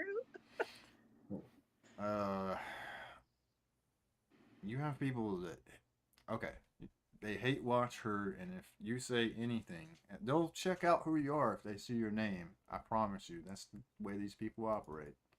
So you don't want freaks and weirdos coming to your YouTube channel. Come in under a sock. Here's the thing, though. Yeah, you can use a different channel name, but I will say this too: people who come to my channel who are clearly uninterested in engaging with them, they don't bother them. Like Dobson, he's been on my channel forever. Nobody ever bothers him. I think Brutal Mafia went to his channel a few times. He just gets blocked, and that's the end of it. You know what I mean? Yeah.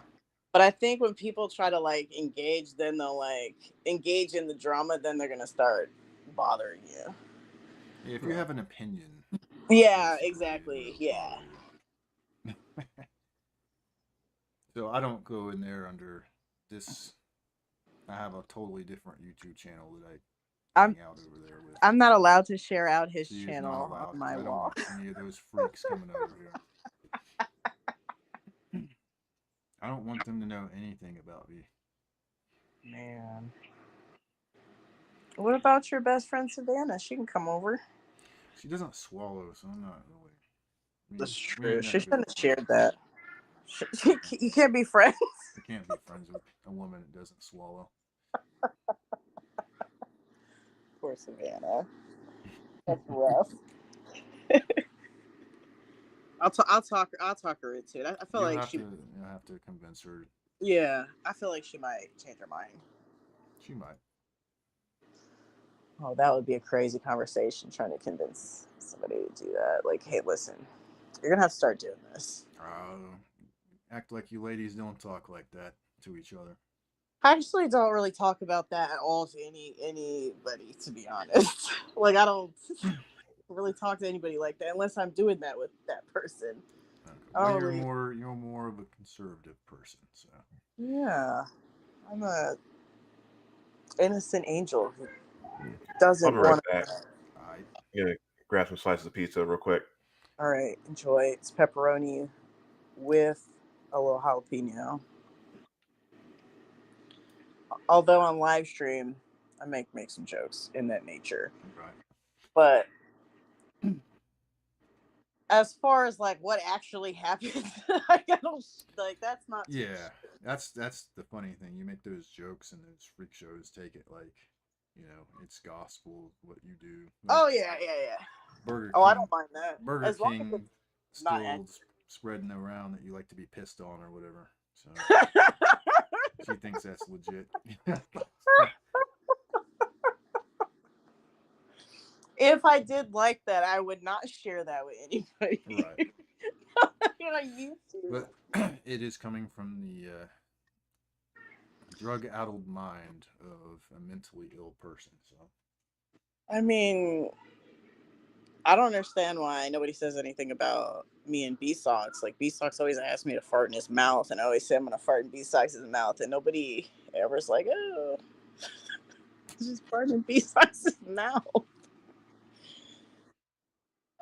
That is his thing. that is a weird thing to have. He Each their own. he said he wants people to eat spicy Thai food, and then do that in his face. Okay. I couldn't think of anything more disgusting that would turn me off He likes anymore. pink eye, does he? Huh? So he likes pink eye, does he?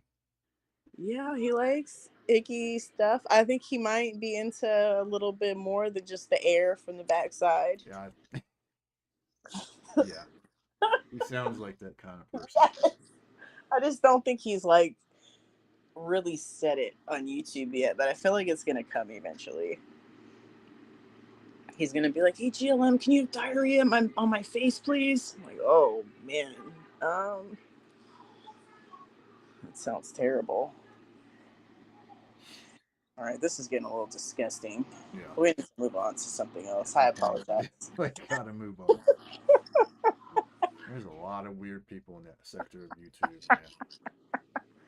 That's why I wouldn't do that to any of these guys. Like, this is like the anti-feminism, male self-improvement, mostly time of stuff.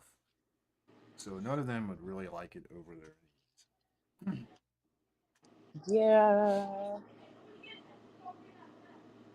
Maybe. I need to find other communities of YouTube that talk about things that are not, how fat the other person is and like how this person's doxing that person. Doxing people's children, and you want to get away from that. So fun. I feel like I'm already away from it, but it's probably just like a delusion in my mind. I feel like I'm not part of it. I just sit in the background making fun of it. That's how I perceive it in my mind. Yeah, that's kind of how I see it. Okay. I just. It's like when you go to the zoo or something. Like you're right. observing from the outside. You don't want to be in the fucking enclosure. Right, I'm just like a spectator, just commenting and laughing at like how the monkeys are like throwing their feces at each other. Right. But sometimes my laughter is so loud, it's hard to know if I'm one of the monkeys just like laughing or is it just me on the sideline laughing. Uh-oh, I can't call myself a monkey. That's gonna get clipped. Uh-oh. Well, not from anyone over there. You're the only one, really, besides another friend of mine that is familiar with that sector of YouTube. Nobody else knows about the channel. Pretty much, this is all red pill, like I said, anti-feminist, male self-improvement stuff with guns sprinkled in here and there. That's what I've been focusing on lately. But yeah, there ain't no freaks from over there that come here. I mean, the fairy knows about this, but he don't come over here. So. No, he'll leave you alone. Yeah. He's not gonna. I leave him alone, so you better leave me alone. Yeah, he just took that up the ass with no Vaseline that one time, and then just moved on with his life. Well, I can be very peaceful, or I can be very warlike. I choose peace most of the time, with a little messing around, a little goofing off, but most of the time it's just peaceful. I like how he accused your account of being like everybody. Well, mostly me, even though like you were there talking to me, and it was still me talking to myself.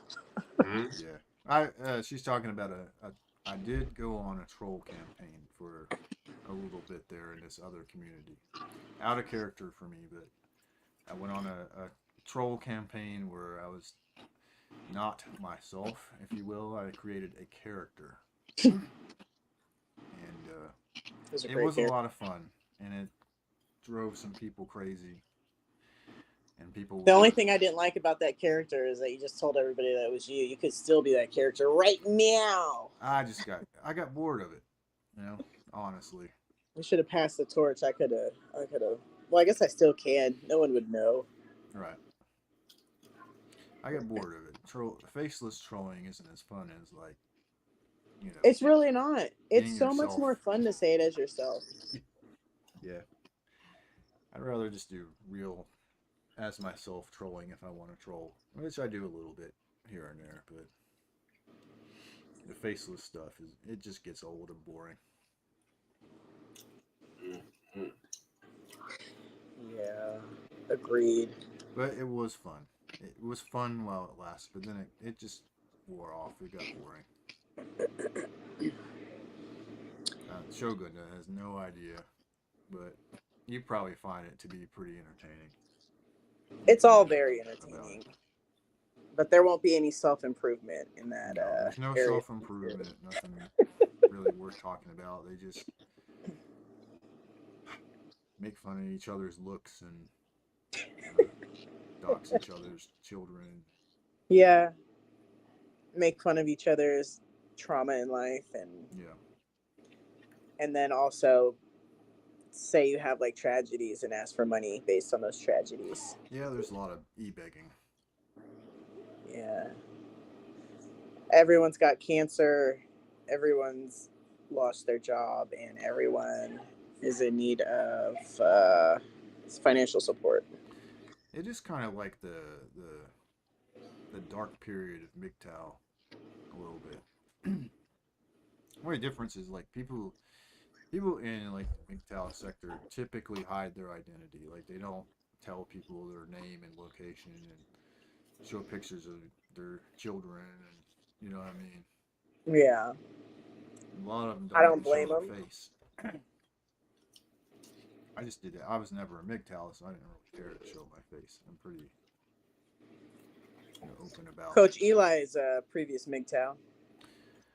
Uh, he's a okay. He's a purple pill power bottom, as we would call him. That's what Coach Eli was. That's great. Yeah, yeah. So he had his lovely lady Dana, and he was talking to the MGTOW guys, saying they should all be like him because he thought they were incels. So that's how that came about. So yay, Eli is what you're saying. No, I know you have like a soft spot for him, but I can't stand the guy. He's a little bit of the R word though. I see it. I do see he's got like a touch of autism or something, but there's a lot of narc there too, and a lot of people with that mental condition. They're not very smart, but they think they're very smart, so it makes it look like they have the tardism.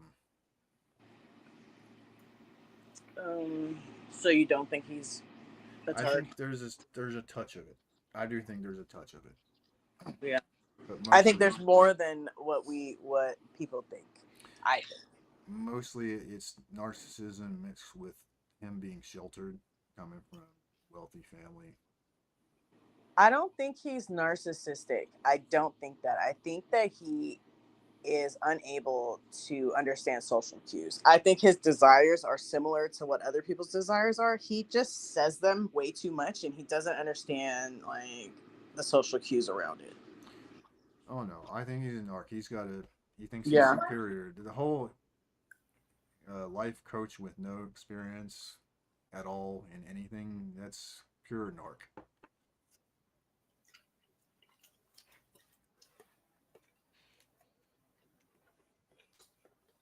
I mean, and you forgive like all the doxing and other antics. I mean, hell, you were the one that was gonna go meet up with him at a park and beat his ass. So, you're very forgiving.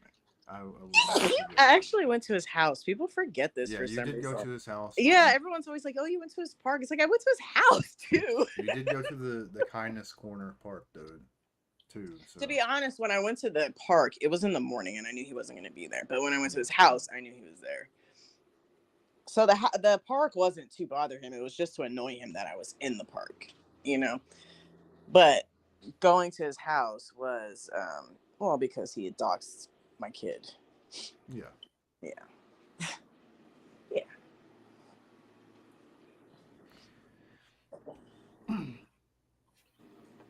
yeah. If you guys are wondering who I'm talking about, just go to my video called the Cuck, but instead of a U, it's a V. It's in part of the Guilty Grift series. If you're wondering who I'm talking about, most of you probably do know who I'm talking about because there was a big war the MGTOW guys had with the guy years ago, back in like 2018. He has such a hard time getting along with everybody. There's like no type of person that works with him. Well, like I was saying, the reason he had the war with him is he had this air. He tried to put on this air of superiority because he had his so-called lovely lady Dana. Uh, and he was trying to tell the MGTOW guys because he was basically saying they were incels instead of voluntarily celibate because the legal system and so on and so forth. So he was telling them to be like him because he's got it all figured out. So the MGTOW guys weren't too happy about that. So they didn't want to learn from the expert, is what you're saying. They want to learn from the relationship expert, the life coach with all this life experience, living at mom's house at 52. Yeah. We like to call it her estate. Yeah, her estate. Okay, we can call it that. That's fine.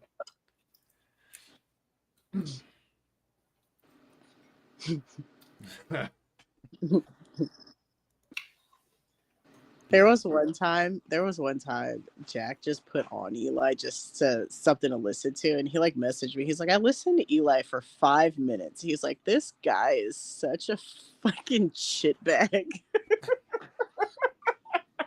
Yeah, he never like insults anybody. He was just like, what the fuck? He's like, this guy's head is so far up his ass. It's like, no, it's not.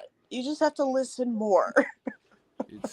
It is a lot like, that's what it is. It's a lot like listening to a boomer FUD talk about firearms. It's the same, him talking about anything, him coaching anybody on anything is like listening to an ignorant boomer FUD talk about guns. I think he should just let go of just trying to help people because he can't help people. Like, he can't help himself. Yeah, and I mean, honestly, people on YouTube ain't trying to be helped. They're here to be entertained. Yeah. And they don't want to be helped by someone who doesn't have success themselves, who doesn't have like an education in anything and doesn't have like any experience in anything. Like, you can't be helped by someone who's worse off and has less life experience. It doesn't make sense. But I do think he could be successful in the entertainment aspect of YouTube because people are like attracted to him, even if it's a negative attraction. It's like he could use that to, I don't know, maybe get some people to be his friend. And Do a show with him. Well, that's the thing. He stirs up shit so that for attention. So he's in the right community. Um, Right. and he attacks people. So yeah, I mean you're right about one thing. I do agree with that. He can be very entertaining in a way, but Like the King and the Cuck thing, like if they split the revenue for that, like, and they didn't like try to screw him out of his money, like that would be a good idea. Like, who cares if people on the internet call you a cuck? Honestly, like if that's how you're gonna make your money, whatever, fine. I mean, maybe it matters, but I holy wouldn't boy. care if that's like, you're gonna pay me to call me a cuck? Okay, no problem. Call me a cuck. You're Well, fine. that's why he's got that ego. Well, I mean, he's got such a big ego for a Yeah, little man, exactly. It's the ego. And well, I mean, that's the narc part. Tectonic Holy Blades has basically I trolled Eli for years, bro. I didn't know you were a part of that. You're a youngin, Who is that? a guy in the chat named Teutonic Holy Blade. Uh, He's a young Everyone's guy. had their turn with Eli, I guess. Like I said you must have been part of that war back in 2018 that they had with him. Well, I mean he did do some harm. Like he attacked a guy. He didn't attack Chris Cantu. He helped one of the guy, was talking about punching down on earlier. He was a part of his stream and he was attacking this guy named Chris Cantu who hadn't really done anything wrong. So he participated in that because he was wrapped up in like the big towel shit for a while. So Eli has done quite a bit of bad actually. Yeah, terrible things. I agree. He's done terrible things. But Jesus wants us to forgive. And if he wants to go off and do his other things and not do bad things anymore, I support it. That's the thing. He I don't go after him. I don't actively go after him. I don't like him, but I don't attack him or troll him or do anything. But there was that period of time where he did go off on his own. But unfortunately, he got drawn back in. I think maybe YouTube isn't really for him. No. I didn't think No. especially not like where you're gonna make money. Like if he wants to, like he just needs to find something else to do with himself that's gonna produce revenue. Yeah, like get a real job. I mean, hell, in that same sense, I mean, YouTube isn't for me. I'm not exactly a successful streamer or anything. I just do this as a hobby. And I know some people think, well, you can't do it as a hobby. You want to make money. Well, I have a fucking job, so Right. And the yeah, it's like it's not the way you're gonna make money. I mean, some people can do it, like not anybody that we know, because the people who do make money off of YouTube that I've seen are the people who are like doxing people and like streaming about dead children and like you don't want to make money off of certain things. Like you don't want to put that on your soul. right. Well, it always ends bad for everybody. Like, Mm-hmm. I mean, there's shitbags just like that, like the Destiny Rainbow F bomb. Mm-hmm. I don't know if you know who Destiny is, but he's a cuck. Oh, that blue-haired A guy. left-wing cuck that is all over the place. He was on Piers Morgan not incredibly long ago, but that's what he does. He does a lot of like doxing and attacking people and drama. But I mean, he got busted out for having an affair with Lauren Southern pretty recently. So, Oh, Yeah, I never had a good feeling about her. oh yeah. So everyone's like, "Oh no, she's one of the good ones." Yeah, and it's like She's a whenever grifter.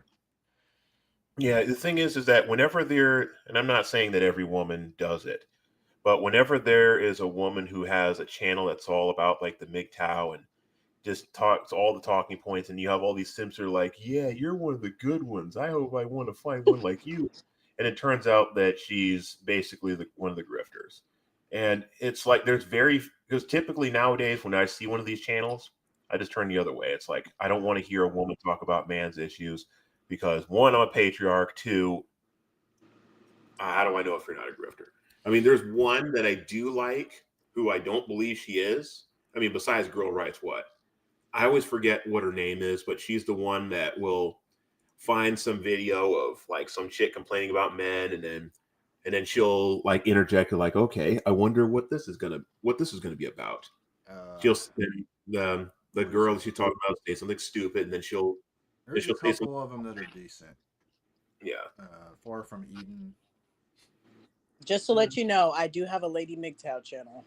Before you do? come, Oh, you're gonna yeah, have to link it. We're gonna have to. I'm just playing. It's MGTOW not guys will attack at you. all. yeah.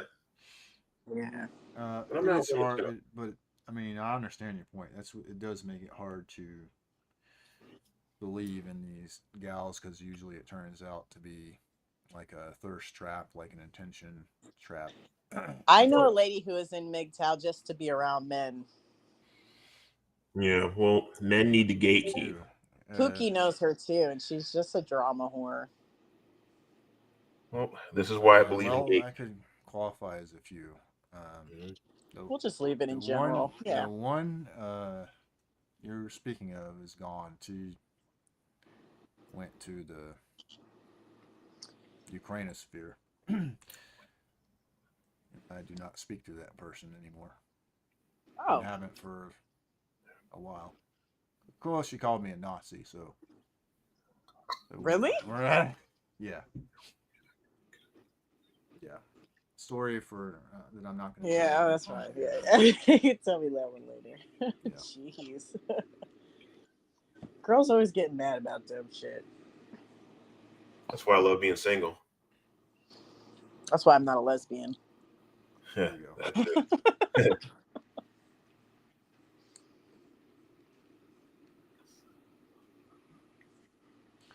Yeah, I thought that was who you were talking about. Me. Yep. Someone we mutually, but there's quite a few that did that at least for a time. But you gotta be able to handle like Shogun knows. There's quite a few females that try to hang out in the like in monkey business and the monkey business Discord, which is Turd Flinging Monkey is a MGTOW guy, one of the bigger MGTOW channels. He doesn't have a YouTube channel. Well, he basically reviews on YouTube sex toys, but he doesn't do his real like live streams on YouTube because he can't. He doesn't want to lose his channel. Well, he actually does still live stream. He just I know does he it through. does. Just different Oh, platforms than YouTube. oh yeah. Well, he uses Halsey's channel as a Oh as like God. yeah. I'll refrain from speaking of Halsey. You know what I think about that guy. Yeah. Well, I'll refrain about talking about anything Jew related also on YouTube. Yes, thank you. Mhm. But all I'm going to say is basically I'm just going to stick around and see what happens.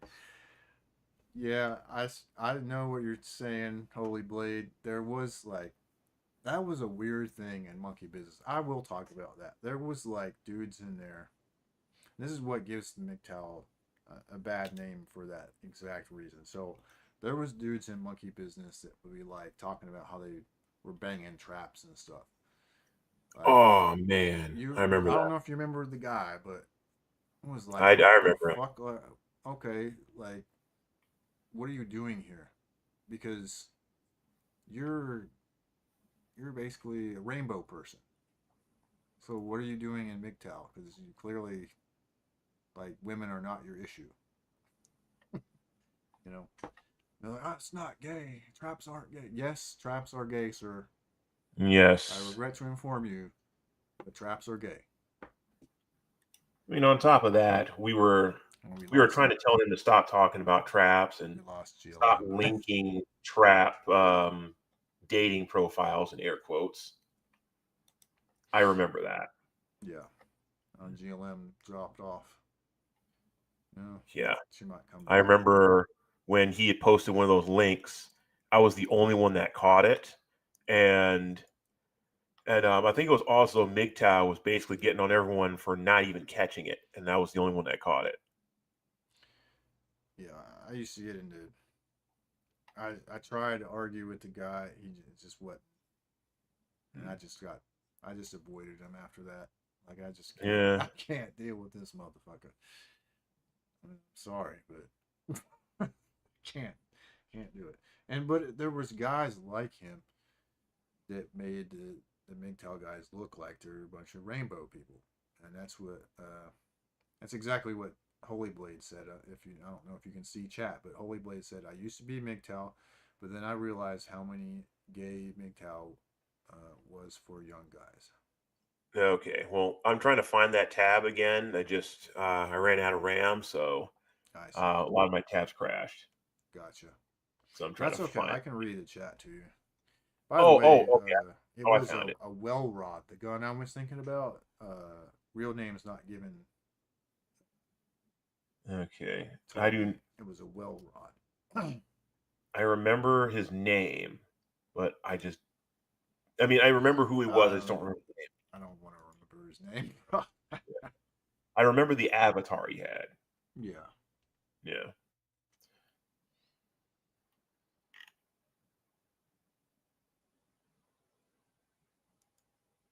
But yeah, I mean, we had many characters in that space. Yeah, I just there are a lot of the guys that were in the space earlier. A lot of those guys had left.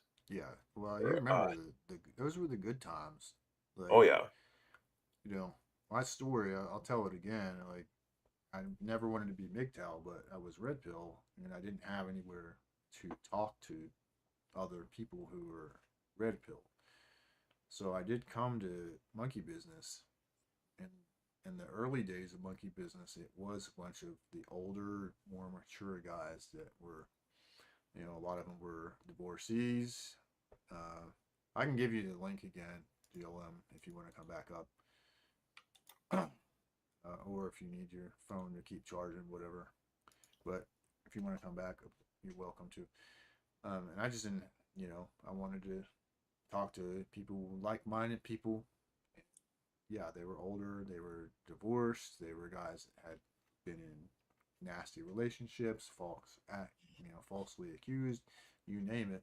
And we had great conversations. It was, that's where I met APOC. I'll have to get back on the channel again soon. I need to catch up with him. Oh yeah, APOC. I was just thinking about him earlier. I haven't talked to him in a while. I need to catch up. And those are always streams. People love those streams when APOC is on. Because that guy, he just knows so much shit, Yeah, I mean, I like listening to people that are smarter than myself. Yeah. That whole, if you're the smartest person in the room, you're in the wrong room thing. Yeah. Yeah. Definitely. True, but it does get lonely at the top.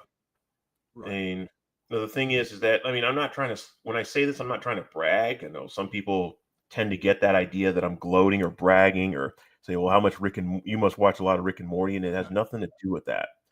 But my IQ is 131. Now, people of my ethnicity very, very rarely have that level of IQ. So when I was in the hood, going to some of the trashier schools and dealing with some of the dumber people, I didn't exactly have a lot of people to relate to in that regard. But here I am hopping on the internet, getting out of my shell and getting out of my own autistic little world, meeting people like APOC, and he's got an IQ that's 40 points higher than mine. I'm like, wow, this is someone I want to talk to. I mean, same with Dr. Weird. Yeah, I've heard good things about what Dr. Weird's up to. Oh yeah, Dr. Weird, he's making things happen. Yeah, I've heard he's doing quite well. I'm glad to hear it, Yeah, and I want him to continue, not only continue to do well, but I'd like to see him take over the world, so to speak, man. Yeah, almost like Pinky and the Brain style. it's always good to see you guys doing well. You know. Yeah, yeah, he's also an inspiration too. Although I wish I could have done more with that inspiration if I had the time and the money within these past 2 years. But the past 2 years have just been survive. It's been the only thing I've been focused on is survival and try not to go homeless again. Right. Because as if I lose my place to live, not only does it affect the landlord who was gracious enough to be as patient with me as he has been, but he loses his daughter as well. So there's a whole story behind that too. Uh, Because he went to the Philippines, brought a woman home from there. He got married. Wife had trapped him with a baby. She was planning on leaving him. And then it just went downhill from there. So he's got a 50-50 custody thing. And because of that, he only gets his daughter every other week. So damn. I'm hoping that he is able to one day get his daughter full time, get 100% custody, because the silver lining is that his ex-wife is not a citizen. She has no legal right to be in American soil. So if Trump gets his way, she will probably get deported too, and she knows it. So she sent him pictures of some of the food that she used to make him, like eggs Benedict, and made it really art style, almost like she's trying to get back with him because she doesn't want to get deported. Fortunately, my landlord, he's not fallen for it. But I told him that if I'd known you back in 2017 and prior, I would have told you exactly about what's happened. I would have warned you about anchor babies, and I would have warned you to be careful about bringing a woman to the United States from overseas. I got a buddy that wants to Yeah. do two things at once. That wants to go to the Philippines. That's his master plan. And I know there's like YouTube channels like the Filipina P and stuff like that, where got these Filipina girls that are, you know, showcasing themselves as being a lot better than American women. But I mean, you can't get complacent. You can't. The grass isn't always greener. Let's just say. True.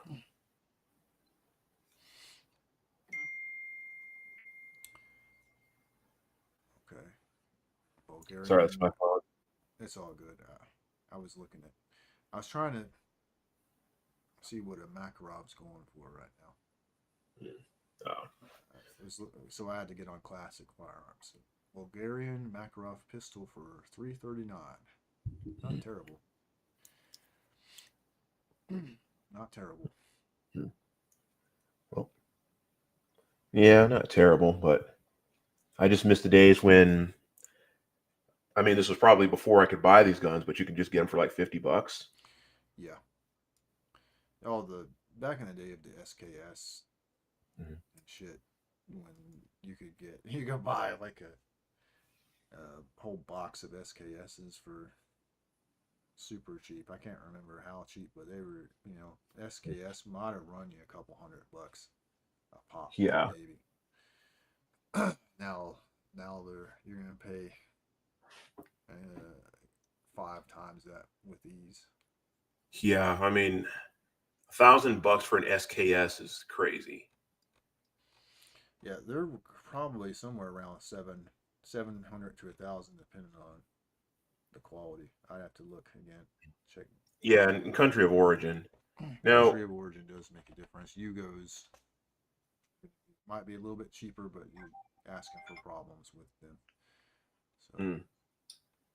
Well, I mean, I have one Yugo kit. I haven't built it because I'm gonna have to get the receiver machined from an STL file, Is there's not a lot of receivers out there you can actually just get and put on there. But I can understand. I mean, I don't know much about the quality of Albanian SKSs, but those are a lot harder to get. So I can understand those being more expensive. Well, a lot of imports, thanks to the administration, a lot of imports have been getting fucked. Yeah, So true. AKs I have mean, definitely suffered. yeah, and we'll see if Biden actually, I mean, Trump actually keeps his word on whether it's reducing the power of the ATF or getting rid of the ATF or nuking the NFA. There's been some talk about that. I mean, I well believe it when I see it. But if he can, at the very least, undo the Russian ammo ban and undo the ban on Russian parts kits and guns and stuff, I'll at least be satisfied with that. Yeah, we'll have to wait and see. Yeah, because there are some Russian guns I would love to have. Now I know the Bizon is not exactly a gun with the best reputation, but I still want one. I saw a military arms channel do a video about the Bison pretty recently. I haven't seen the video. I just seen that he's got one. I'll have to check that out. Yeah, I've only seen one video of someone having it. It might have been the same person. Ah, Holy Blades, you got your girlfriend, huh? Autistic waifu girlfriend. Good job, man. Glad to hear that. Now, some people might be like, he's a simp. He's got a girlfriend. Yeah, that'd be the hardcore MGTOW guys. Don't do it. My thing is, you do you. As long as you know the dangers, Mm-hmm. if you're prepared for the dangers, then so be it. Yeah, and hopefully you chose wisely. So, I mean, if you won the lottery, then I'm happy for you. I'm not one to tell you that you're throwing your life away because you have every right to do what you want. Just don't go into, just don't make the blue pill mistakes. Yeah, and don't go full angry big toe. Oh my goodness. That guy's flipped and flopped quite a few times, ain't he? Yeah, I have nothing against him personally, but at the same time, it's like you gotta choose a side, you know? Yeah. And so he's an angry MGTOW man, and then he got a girl, and then he was against MGTOW, and then he got lost said girl, and I think he went back to being an angry MGTOW man. So, damn.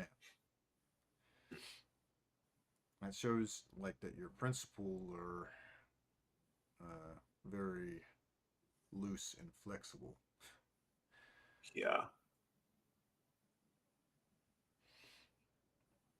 But, people are people.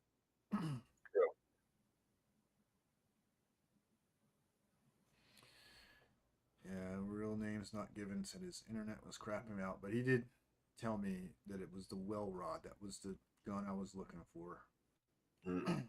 in my head. I knew what it was, but I don't know if you know what a well rod is. But it's Uh, it's a integrally suppressed firearm where you have to work the entire action, right? So you have to eject the round manually, twist it, put the next round back in, shoot again. That's what they were saying. Basically, the the assassin guy was using at first because the security camera footage wasn't clear. But like I said, it turned out to be I think a 3D printed lower receiver, like little pistol that was not very well done. He clearly did not test his weapon out before doing what he did. And I do find it really weird that, like I said, the women's are fawning over the guy. yeah. But whatever. It is a thing and always has been. Yep. Holy Blade said she's a virgin, and she makes more than me. Huh. Well, as if you're happy, Holy Blade, I'm happy for you, brother. Like I said, just be careful. Right.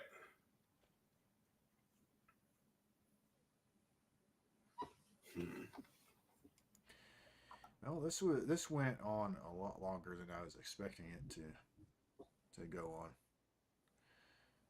Yeah, I'll Usually say. I tuck her out at 2 hours, but what were you saying? I was just saying I'll say. That was longer than I expected it to be too. Yeah. Damn.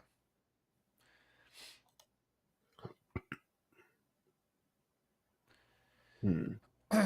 Yeah. I mean, I got other streaming ideas.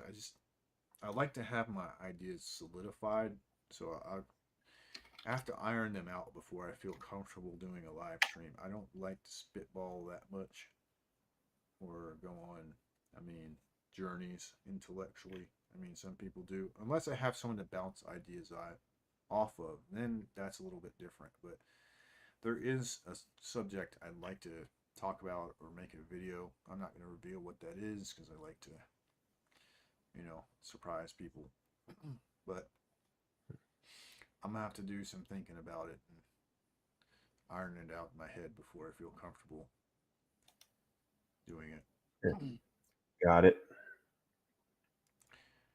But not much else. Unless you guys got something. I don't know who all's still here. I know Holy Blade's still hanging out. I'm just thinking about whether I want to get this Mac 5 or not.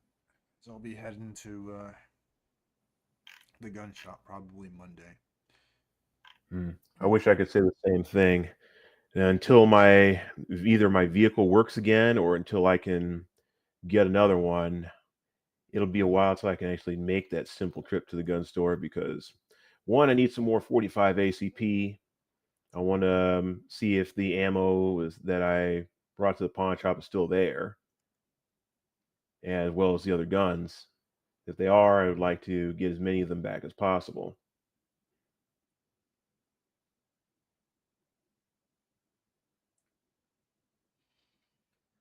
Yeah, man, I couldn't imagine being in your position because selling a gun is like a big thing for me. I've sold a couple, but it was always to get money so that I could buy something I really wanted instead. Like it, Well, like my Glock 19, brother. I bought a mhm. Glock 19 and I liked the gun, but it just wasn't working for me. There's something about the grip angle or something that Glock just doesn't really. And it doesn't matter the Glock. I've had my hands on the 26, 27, the 19, probably the 17. They all have the same issue. Whereas you hand me a CZ, issue's not there, right? Because a lot of times when you're a shooter, you say it's the shooter, not the weapon, but sometimes it is the weapon. Yes. Yeah, and yeah. Speaking of the weapon, the 1911 I built, I want to take it to a proper indoor range because I'm starting to question its accuracy. I want to find out whether it is me or whether it is the weapon. Because I've had moments where it was definitely the weapon, like with my M57. It was not accurate at all. Sometimes I wouldn't even hit the paper because there was just too much cosmoline in it. So I got it professionally cleaned. And I was in Florida at the time. And I remember the gunsmith in the background as I was calling about it and asking about it. The gunsmith in the background, he was like, "That thing was a bitch to clean. I had to run that thing through the sonic cleaner 9 times." Damn. Well, Yeah, yeah, that'll and do it. oh yeah, and and it still had cosmoline on it, but it was still good enough to shoot. I'm It glad was my a Mosin didn't have that problem. It was covered in fucking cosmoline, but I was able to hit targets at 100 yards with with relative ease. So Yeah, that was yeah, that's one thing that's my favorite thing about the M57 was that it was so accurate. I mean, I could be at an indoor range making headshots at 25 yards, no problem. Or was it 25 feet? I can't remember. But yeah, making headshots was just no problem. Pow, pow, pow. But of course, no, against a moving target, you want to aim center mass. right, yeah. I was thinking about fuck. I hate when I get a thought, something I really want to talk about, and then I lose it. Yeah, I hate that. Happens to me too. It just happened to me. There was something else I was about to bring up. Damn it, I lost it. Now I'm trying to get it back. Yeah, one of the other things I wanted to finish, now I'll finally be able to do it, is finish that the Polish AK pistol project I had. Mm. Yeah, but the economy really threw that project into a tailspin. Haven't been able to buy parts for it since, but that's changing as of next month. So I've got like the Torch demilled receiver that's Polish. Mhm. Of course, the front trunnion section that's toast. Yeah. Once you cut through that section, yeah, kiss that part goodbye. But there was also a because I got this off of Apex Gun Parts, and it was a 12-inch barrel, so it was just long enough to have a standard gas block and stuff. Or because if it was shorter, you'd probably have to have the pistol gas block. Now it also had the front trunnion section on it that was not cut to the point where you couldn't reuse it. Because getting into gunsmithing has just been one wild ride for me. So I was going to weld that section on to the rest of it, the Polish section, and we're just going to build on top of that. And if the NFA truly does go away, I'm definitely putting a stock on it that absorbs recoil, Hmm. and putting a suppressor on it and everything. Dude, that would be a dream come true, man. I would That definitely. it truly, I it haven't truly would. invested in a suppressor just or several other things just because of the hassle, honestly, of it being a controlled item essentially. Right. If that went away, I would 100% get a suppressor. And now Oh yeah. I just remembered what I was going to bring up. So you were talking about your gun being, being super inaccurate. Yes. It reminds me of when I was doing security. There was a coworker, a buddy of mine. We actually went and got our concealed carry licenses in the state we were in, and when we went to do the shooting part, he brought a fucking ghetto blaster. You know what a ghetto blaster is? Sawed-off shotgun. No, it's gonna be a handgun. Oh, like Glock with auto sear. No, Mac you're 20 thinking you're Uzi. thinking too good. You're thinking, or Eh, when I say ghetto blaster, I mean it's a piece of shit. Okay. Um, well, I know it's definitely not a Chicago street sweeper. That must be too trash, but I give High, up. What? it's a high point. Oh, a high It point. was a high Okay. point like 9C or whatever the fuck they are. The ugliest gun you could buy. Oh my goodness! But that's what when someone says ghetto blaster, that's what they're talking about. Hmm. So we go to do the shooting part, and everybody else has an easy time hitting the target. You got to get 10 shots in the target at 10 yards or something like that. Super easy. And he can't hit the fucking broadside of a barn with his ghetto blast. It's not even on a paper, like on a. So they set us up with like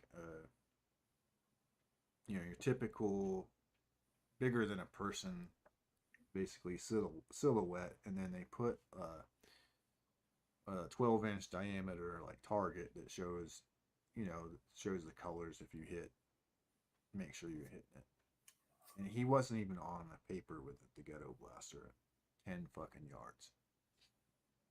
people were, you know, and we had that mentality. It's not the gun, it's the shooter. Like, and we would like take the gun and take turns, and nobody could hit fucking paper with the thing. We're all good shooters, and we all already qualified with our own personal weapons. So eventually, Right. somebody had to let him borrow one of theirs in order to get his concealed carry license. 'Cause there wasn't no way he was going to hit fuck all with that thing. And I don't know. Yeah. I know people see like it's a handgun for like $150 or whatever. There is a point where the price means something. You know, you do have to pay for the quality to some degree, guys. Right. Like a gun. Cheaper does not. Sorry, go ahead. Oh, no, you're right. Go ahead, man. Yes, cheaper does not always mean better. That's something I definitely would agree on. Because the whole point of a firearm is to be able to hit what you're shooting at. And if you Right. can't do that, if you're hitting all around, you know, then that's not it, bro. Right.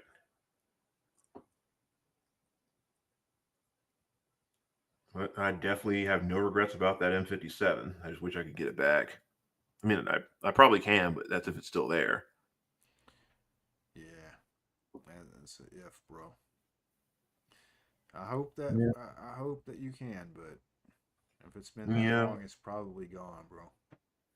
Yeah, but honestly, it's not like I can't get another one. True.